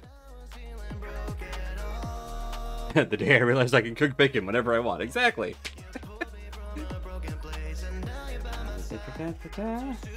Oh right, this like this one, this fun like staged rocket construction.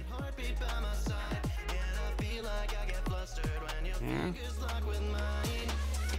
Oh, so the game that we're going to be streaming on Monday, just to completely change topics, that I think tentatively, or that was still tentative when I talked about it on Thursday's Opus Rocket of Whispers stream, is now confirmed because I've gotten a chance to pre-play a little bit of it, as has become channel tradition. Just for safety's sake. And I am happy to report that so far it's delightful, and I'm very excited to share it with y'all on Monday. So yeah, Planet of Lana is go, and the hardest thing in the world is going to be not playing any more of it between now and Monday, so that I can actually be surprised and kind of theory craft openly, which I can't do if I've actually played the whole game before we start it. And there we go. That's our first play done. But it's murder, not just immediately playing the whole thing. It's very exciting.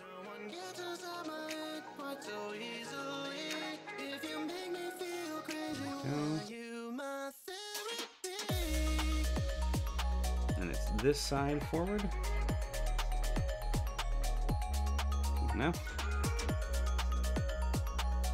Before I even like considered getting and building my own Gunpla, there was a show I watched back when I made the admittedly ill-advised decision to watch Rooster Teeth content. Admittedly, it was when the casting over there was a bit different, and before I knew some things that I know now.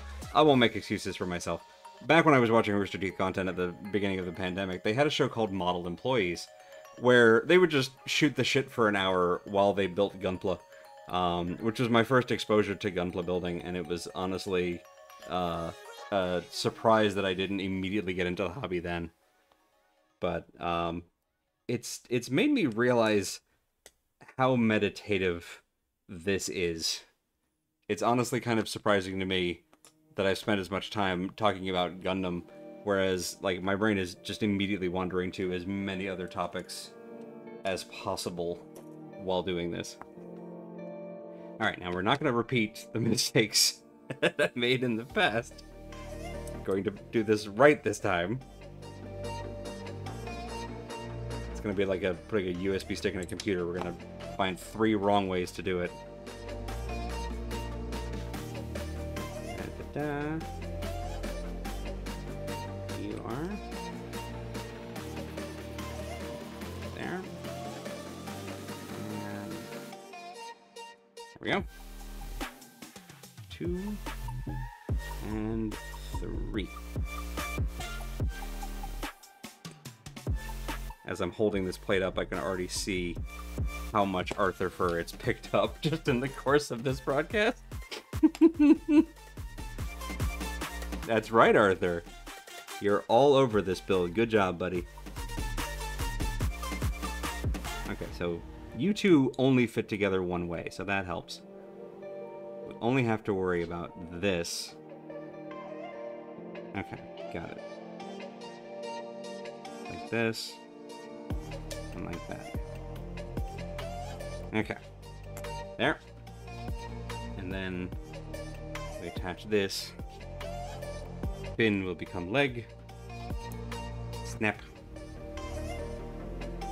Marvel snap.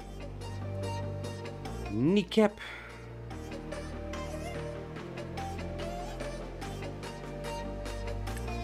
Never actually played Marvel Snap, but I heard people really enjoyed it. For like 5 minutes, and then I never heard about it again. I guess it was good. Alright. There we go. Look at that. Nailed it. First time. Hey, first try. We're doing this on Dark Souls rules. Sorry, I gotta do it once. A major award! Fragile. Okay, come on up here, sweetheart. I know, it's a terrible joke. I know, I'm sorry. Hi. Hi, sweet boy. How you doing? Do you want to pilot a mobile suit? Okay, well, your father loves you. Get in the robot. Alright. Let's see. That's the knee. The little side things that I missed last time. As Jake the dog from Adventure Time says, sucking at something is the first step to being really good at something. So all the steps that we messed up last time have made us able to zip through this second leg very easily.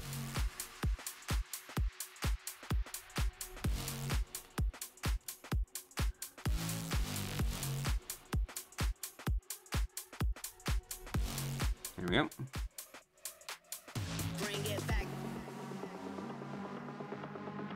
Okay.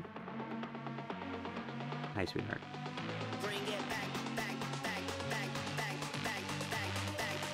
You know, Andy, hubris is a terrible quality. There we go. But it is a fun word to say. Hubris. There we go. I was so intent on repeating our success from the previous one, I put it on the same way, except you can't put the left leg on the same way as the right leg because that's not how directions work. Alright. These are all from here. There. Boop. There.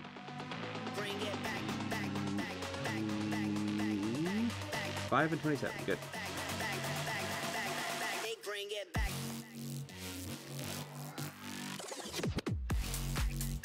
Hi, Arthur.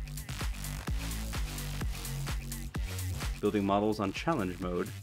Have your cat nuzzle your hand as you try to manipulate the tiniest parts.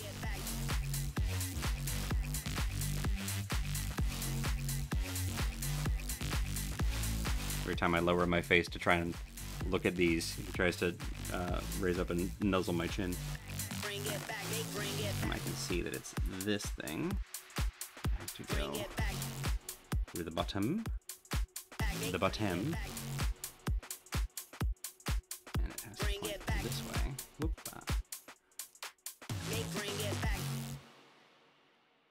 Nope. All the way in there.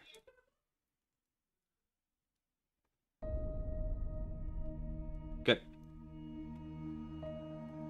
Like, with Heelys. Alright. Waste.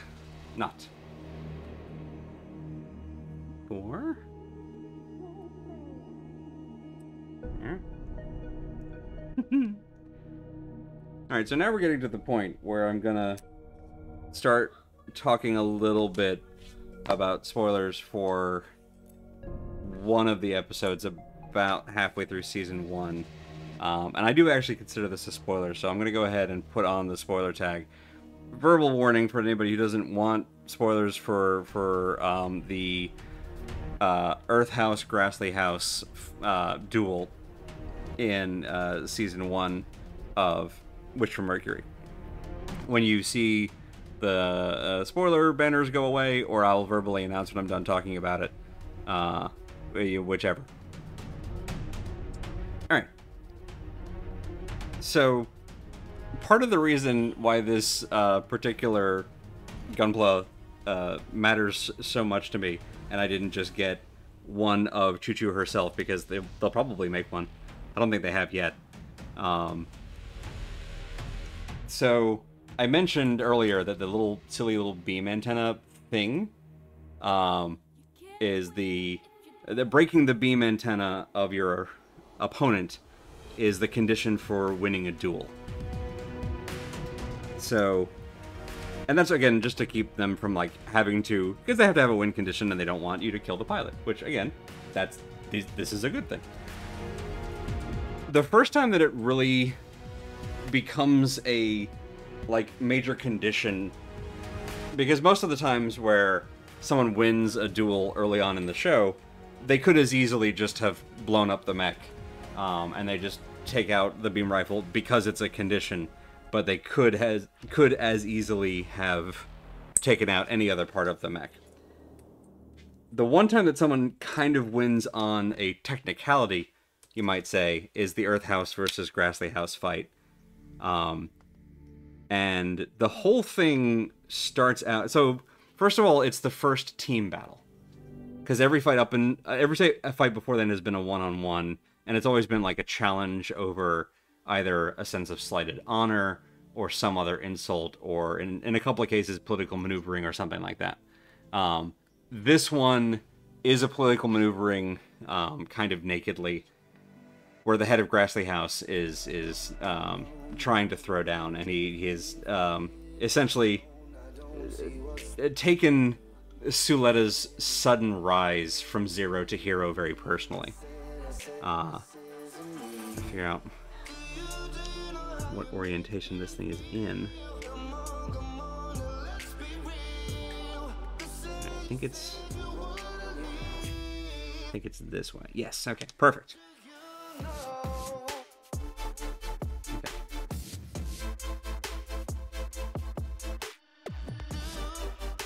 Okay. And then slide this in over top. Neat. So all of Earth House goes up against all of Grassley House. And again, Grassley, most of the other houses have got like a particular scion. They've got like Jeturk has Guel, who's the first son and whatnot. Elan is Pale House's like preeminent heir. Grassley House is a bunch of orphans, so they're all kind of equally. It's essentially the bastard house. So they're technically upper class, but they don't have the same status or station that the other rich kids do.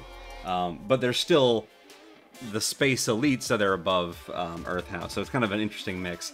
They also have the history of never having lost in a group battle. So when they decide to do this challenge, the Earth House who only actually have 2 pilots. They've got Suletta and they've got Chuchu, who are actually like good mobile suit, have like mobile suit fight experience, and then nobody else on the team is really a good mobile suit pilot. They're there to fill a seat, but they have no idea what they're doing.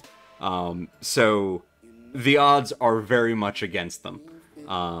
And almost immediately as the bell rings and the duel starts, the members of Grassley House reveal that their plan is pretty much to take out all of Suletta's support so that the fight becomes a 6-on-1 immediately. So they just ignore Ariel and this fantastic Gundam, and they just go after the little trainers, and they just immediately wipe out and disable all of the other mobile suits. Now, taking out the beam antenna of like a secondary support fighter doesn't take them out of the fight. You actually have to just disable the Gundam in some way. Now, obviously, you're still not doing lethal shots, so they immediately take out Chuchu's mobile suit by, and she's a sniper, so they like take the legs off of it completely, and she's the very first casualty and is completely ambushed and surprise attack, and then they go out and start picking off all of the other members of Earth House, one after another. A5, where's A5? Okay, that was A5. Where's A19? Where's A19? Okay, this is 5 and 19. Got it. All right, that's it. Another fleet done. So they picked everybody off, and then Suletta's all alone. Now, Ariel is still a fantastic mobile suit, and Suletta's still a fantastic pilot, and she's running the gun format. So even 6-on-1, she's able to take a few of them out. But ultimately, it's just overwhelming odds. And the head of Grassley House is a very good pilot, and this whole like ambush plan is a very good plan. So they end up like cutting off one of Ariel's legs and one of the arms, and disabling the gun bits that have been a big part of Ariel's winning strategy up to that point. And the head of Grassley House is standing over Ariel, and the motherfucker makes the mistake of monologuing and talking about how, you know, this was just a decided thing from the start, that how would this country bumpkin come in here and disrupt things. And as he's standing there about to like chop the beam antenna and win the duel, a shot comes out of nowhere and just pew knocks his beam antenna off, and Earth House wins the duel. And then it's revealed that from like a mile off, the other 2 mobile suits that have had their weaponry stripped but have otherwise been ignored because they were taken out of the fight have both limped over to where the top half of Chuchu's Demi trainer is, and literally picked it up and aimed her at the head of Grassley House so that she could fire the kill shot on its beam antenna and win the duel. And it's this beautiful team fight where they focused all of their attention on Suletta and forgot about the other members of Earth House, who actually end up winning the duel. And there's this wonderful shot where it's just the other 2 trainers holding up this broken top half, and all of them are in bad shape, but the 3 of them together still have just enough strength to get the one shot that matters and wins the duel. And it's just, oh, it fills me with so much joy. Alright, that's enough. Spoilers at this point for that episode, and the Grassley fight are done. It's such a... the show's good anyway, but that scene in particular was what showed me that it was, I think, really something special. Because it just kind of went away from the old trend of this is all Amaru, this is all about the Gundam pilots. It's like, no, there's other characters here, and they're also fantastic, and it doesn't take away from our hero. It's a big part of you know, of the world and why everyone matters. Anyway, Chuchu's great. Alright, so that's letting me know that there will be a gap. Alright, C20. Pretty sure I was already a fan of Chuchu before then because of the GIF I shared earlier. Pretty sure I was a fan of Chuchu even before the punch, but there are so many great scenes with her. This is really just a Chuchu fan appreciation stream, is what this was, just a naked excuse to do. Yeah. But I mean, it's why I picked up this gunplay in the first place. There we go. I did a poll on Mastodon after our first one where I was like, hey, which one should I do next? And I had, like, Amuro's RX-78. I had Duo's Death Scythe. And I had, I think, Tiny RX-78 and Tiny Sazabi, because they sell the SD Gundams as Gunpla, so you have little tiny big-headed Gundams, and I was going to get a little... the new Gundam and the Sazabi from Char's counterattack, and just have them like in battle poses fighting each other with a little diorama. I might still do that. They're not expensive kits, and they look cute and funny. But the one that won the poll was the Death Scythe, and then I had a crisis about, but which Death Scythes? Because there are two just in the main series, and then there's the one from Endless Waltz. And I think I'm going to go for the original one because unfortunately, Bandai decided to hold the second iteration, the space version from the back half of the series, which is technically my favorite version of it, the one with the cool wings that make like a weird Dracula cape over it, under their premium Bandai release thing, which is a weird like Disney Vault kind of thing that apparently they do, which means that kits of that are artificially like skyrocketed in price, and they're doing a limited re-release of it in like December, and I'm like, I don't want to wait that long, but I can get original Death Scythe for a reasonable price, and it's still a sweet look, honestly. The Endless Waltz one is fine, and it's got the cool bat wings, but I think I like the OG, so that'll probably be our next stream build, but that seems appropriate to do in October for Halloween. I think I was a fan as soon as I saw her hair. I was just fortunate she bore that out. the hair, which, learning that the hair is to evoke the freaking mouse from Utena, I lost my mind a little bit. That's so funny. Okay, and so the legs go into this. Got it.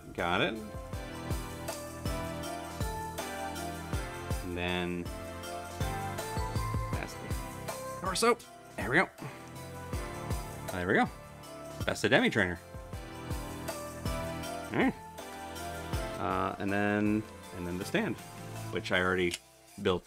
I don't think I ever talked about this because I didn't have this when we did our last build. That's a weapon stand. I love that the stands for Gunpla are also Gunpla, because this comes flat packed in things like this, and then you can actually build this, and it has lots of different like arrangements and whatnot, so that depending on how you want to display it. But yeah, I love that the Gunpla stand is also Gunpla. It just cracks me up. Alright, and then it's got a little tiny... It's got a little peg. I'll have to change the height pretty dramatically. It's shorter than I thought.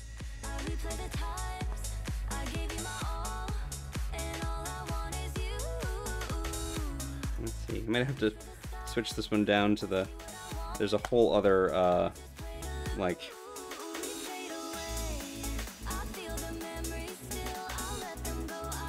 Yeah, we're gonna need a whole other thing, because it doesn't get down. It's too short. I mean, I guess I could have it floating in the air, which would be semi-appropriate, but I think I will probably reconfigure this one so that it's sitting on the ground. There we go. One moment. Get this one all configured and I'll show that, and then we'll get the gun done, as opposed to Gundam. So that's how it looks on the stand. I do like that with the open hand. I think the Teenage Mutant Ninja Turtle hand was the right call. We got the spare hands for later. Yeah, so I didn't see anywhere for the stickers. Did I miss those just entirely? Or are they for the gun?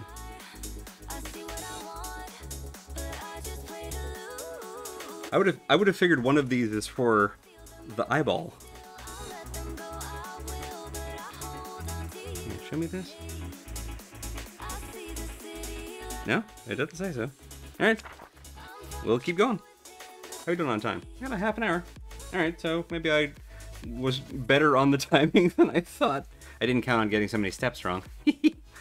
Alright, so next. Hop. Backpack. Very important. Actually snip this properly. Here.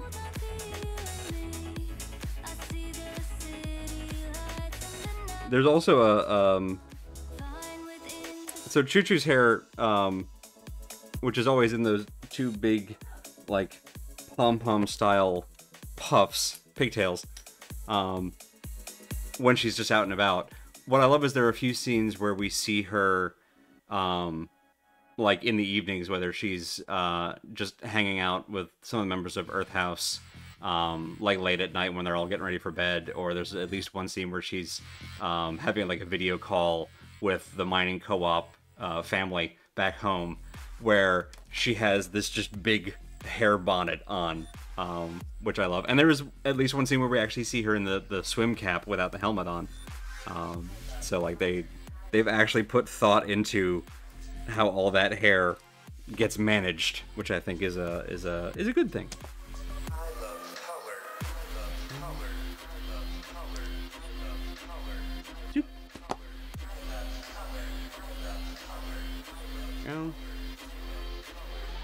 Right, the two parts of the backpack just squish together, as you would expect. There. And I'm guessing these.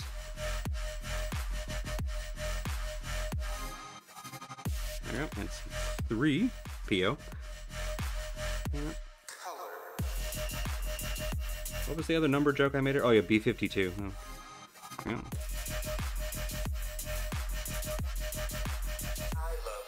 Alright, so with this side looking at me, these only fit one way. Good, good, love that.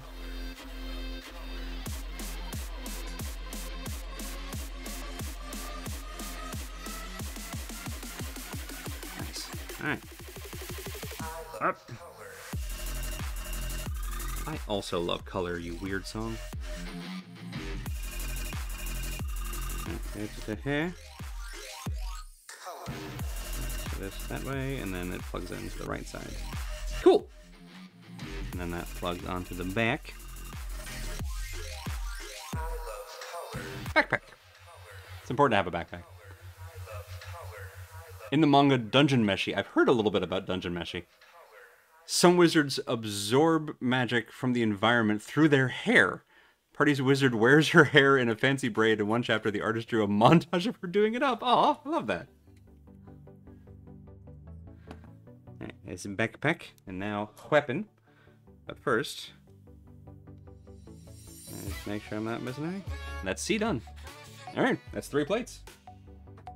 I was correct. D1 was the bonus hands and then the weapon. That's awesome. Alright. 3, 5, and 6. Here. Get this incredibly important sniper rifle. Almost wandered right back into spoiler territory, but I'm going to keep my mouth shut. Already talked about it ad nauseum. Oh, and here's the nozzle. Boop. Boop.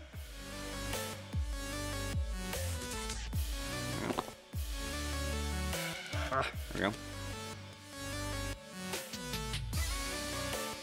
Eep. You're so tiny. There we go. Very thin, these pieces.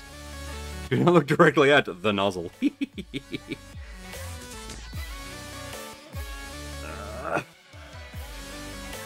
There we go. That's the front of the rifle. 14, 15, 1, and 4. 14. I think last time we finished right on time. If we finish right on time again, I'll be so happy.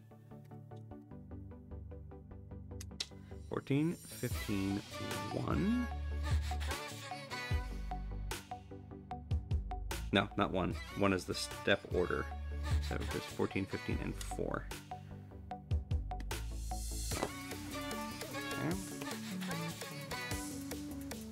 You want me to attach this here, I think?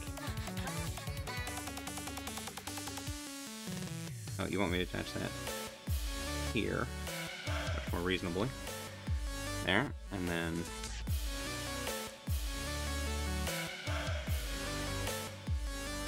there we go. Oh, that's the grip. That's the actual handle. 19, 8, and 7.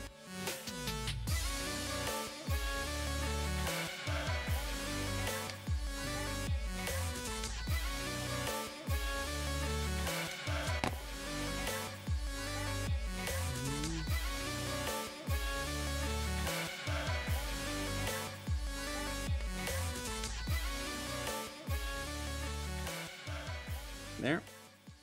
And there. Perfect. 19. Alright, so with you kind of upside down. It goes there. And then 8 attaches to 7. Got it. Like so. Like so.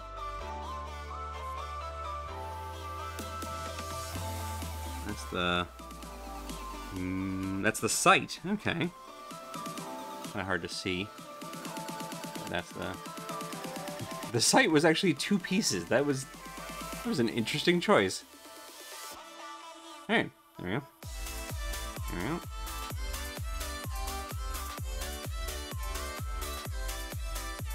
There we go. Now 1 and 2.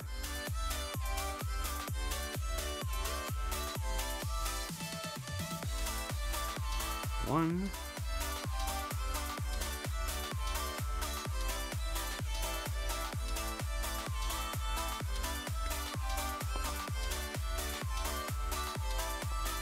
And 2, and then 18 and 17.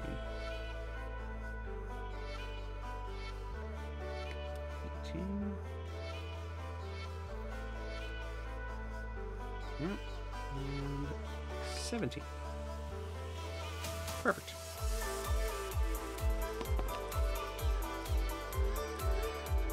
One.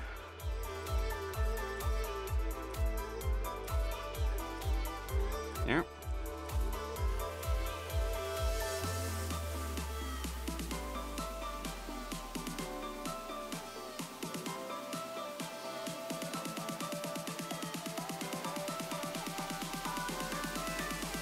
Alright, showing me how this is supposed to look.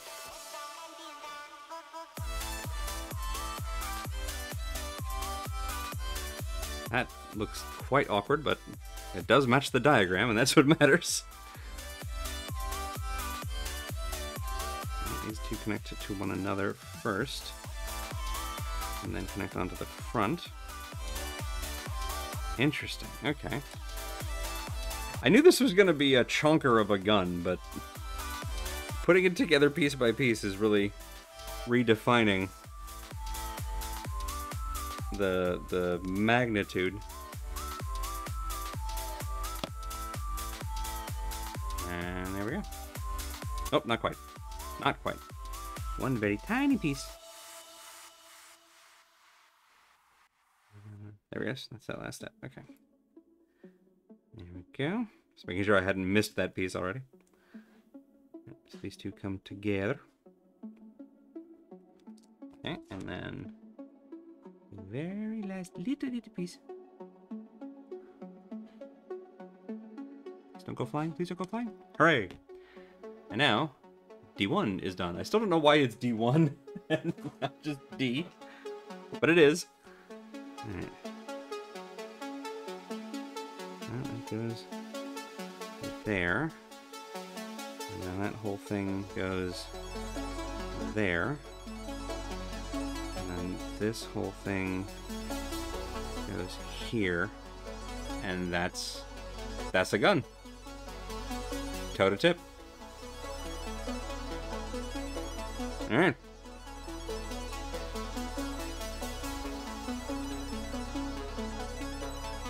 Oh, and then apparently I missed it. One moment.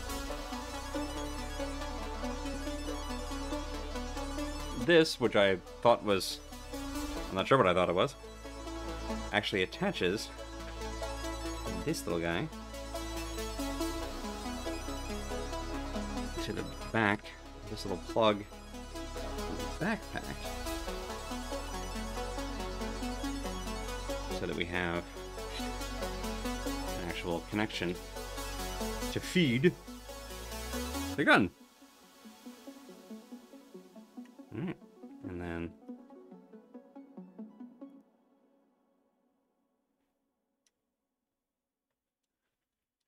yep. Yep.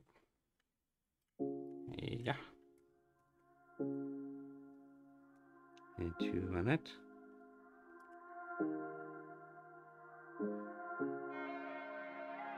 Oh, I see. Okay.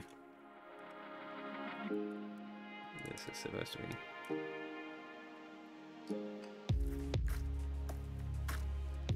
Put it in there.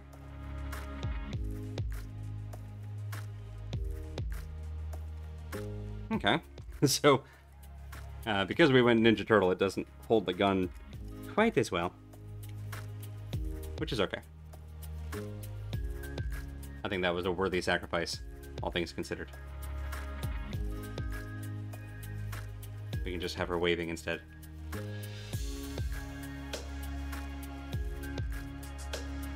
Alright.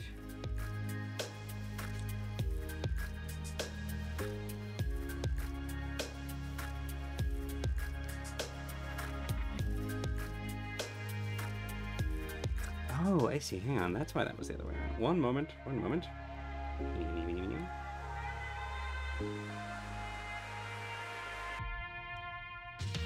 Nope. Get in. Get in the thing. Please plug in. So it is designed. Oh, that's cool. So that you can actually, like, southpaw it. Okay. So we have our Chuchu. Little gun backpack. The big chunking sniper rifle. Saying hello. I love it.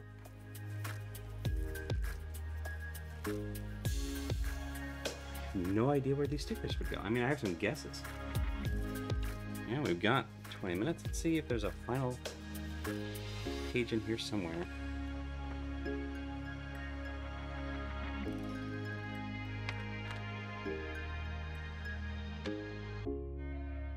Alright, one of them has to be that eye. Oh, it's the eye, the scope.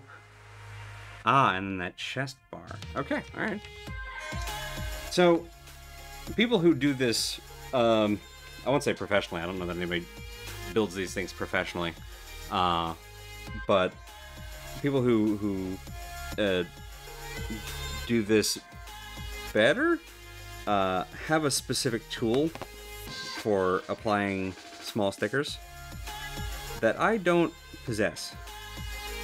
But if I keep doing this, I might get one of those, because trying to work a sticker that is that small by hand is difficult.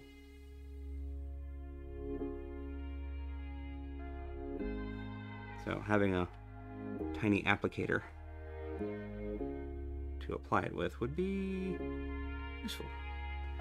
Let me see if I can improvise one. with just what's handy.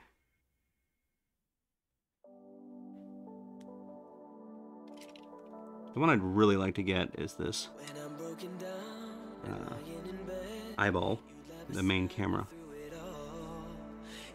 So I would love to have that be actually like glossy, reflective.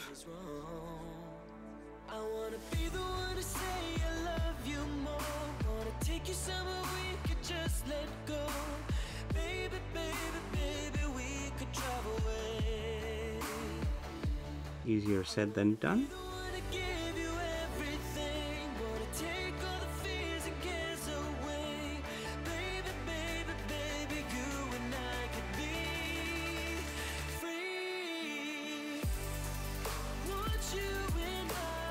You can just sort of slide it off the end of the hobby clippers here.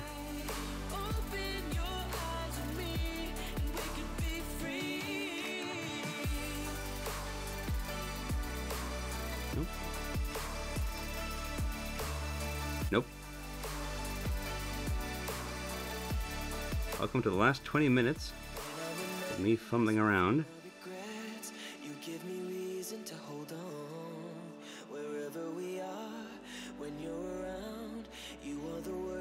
What if we work with gravity here? What's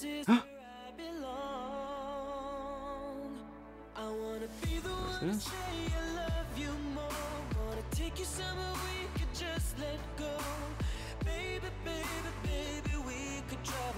Alright. There's no way that this is really going to show up on camera. But take my word for it, we've done it. Mostly by just sort of flailing until it fell into place on its own. We're going to call that serendipity. Yes, alright, here we go. Oh, it does shine. I've got a little Zaku eye.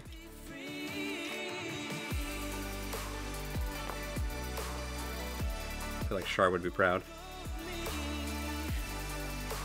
And the sticker is gone. I'm not as worried about the laser sight sticker. I immediately started to improvise one with either a sprue or a bit of wire. Yeah, that was kind of where my brain went. I was thinking about like using the end of a mechanical pencil.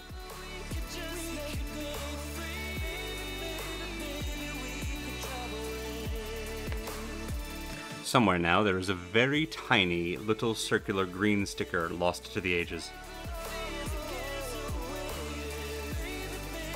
Oh well. We have one last chance. Get the little chest bar. Wait. Getting the chest bar revealed that apparently when I moved the other little green sticker, it stuck to my finger. What even is this hobby?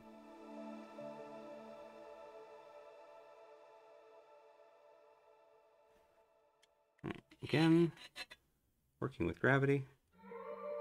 I feel so frustrated, and I make it so damn complicated for myself. When I was doing the prototype Elfrith build, I didn't even bother with the stickers because I said to myself, I don't have the tools for this, and it will be absolutely maddening. And this is proving to me that I was correct. But I'm still glad that we're doing this. We now have a little green sight on the scope.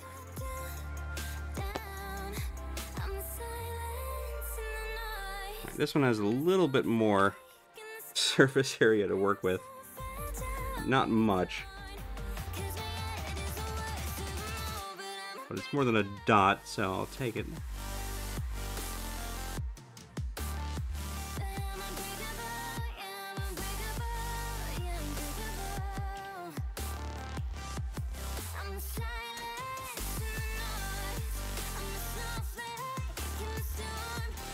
I think we've got it. By George, I think he's going to punch himself in the face with his own nippers. Sprue is a great word, as is nippers. Most of the time I'm jaded. Just try and do. 'Cause I was about to say, let's try and do this without breaking the whole thing, and then immediately an arm fell off. It's like I can see the future. I just wanna cry. Easily fixed. I'm the silence in the noise. I'm the Come on. snowflake in the storm. I'm so We put you together once, we can put you back together. Actually, remarkably appropriate for this particular model, considering all the edges down. All right, see if it'll show up on the camera. We have this little green light on the little chest piece. There we go.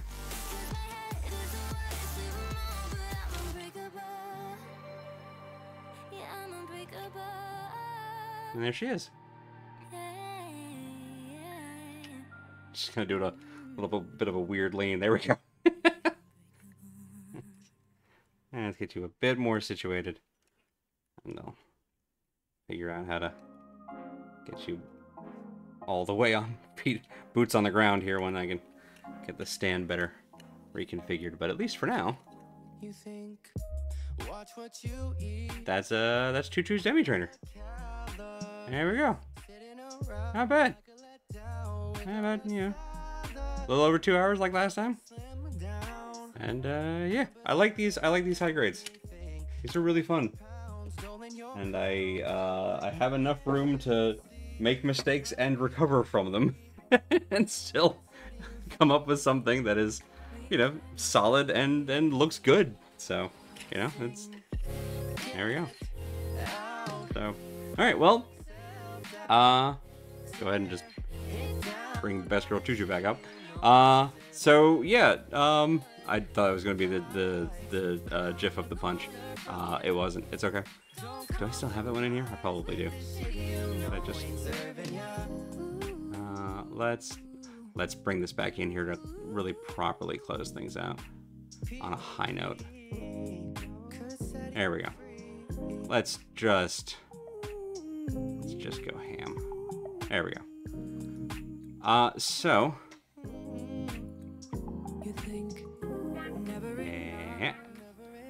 from all of us here,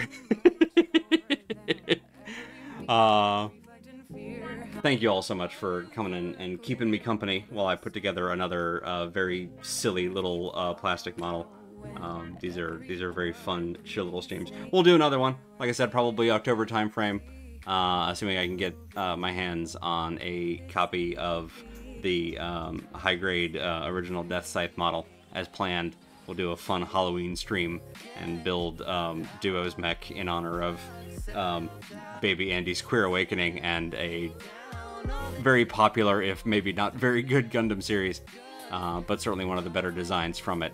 So yeah, that's gonna be it from me tonight. But I'll be back on Monday with I just said it earlier, Planet of Lana. Planet of Lana is the new game we're going to play, which is very fun so far, and I'm going to try really hard not to play any more of it, but it's very good, and I'm very excited to share it with everybody. Be sure to check out our full stream team schedule at schedule.truck.community to see what everybody's up to. In probably about a half hour here, over at twitch.tv/xenonfiber. One of the members of the Xenon system is going to be possibly streaming more Kingdom Hearts 2, I think was what they were up to most recently, or something else. But look out for a stream from them. I think we'll have an auto host heading their way when that goes live. But again, usually it's about a half an hour from now. All right, I think that's all from us. Thank you all so much again. Have a wonderful weekend for those who are able to enjoy a nice long weekend. Enjoy it. I'm probably had a better segue than that, but I lost it halfway through. And yeah, I plan to go do just that. And episode 7 of season 2 drops tomorrow, and I'm not emotionally prepared. Every every episode of season 2 so far has been like a sledgehammer to the heart, and I don't expect it to be any different. But we're at the halfway point, so, you know, narratively, it should start coming back up now, right? Right? Anyway, that's my weekend plan. Y'all have a good one yourselves, and I will hope to see you next time. Good night. Oh, wait, hang on. Wait. I'm sorry, Arthur. I'm sorry. You're right. That's rude of me. You were here at the start of the stream. You should be here to say goodnight. Do you have any words for the people? No. Okay. Good night, everybody.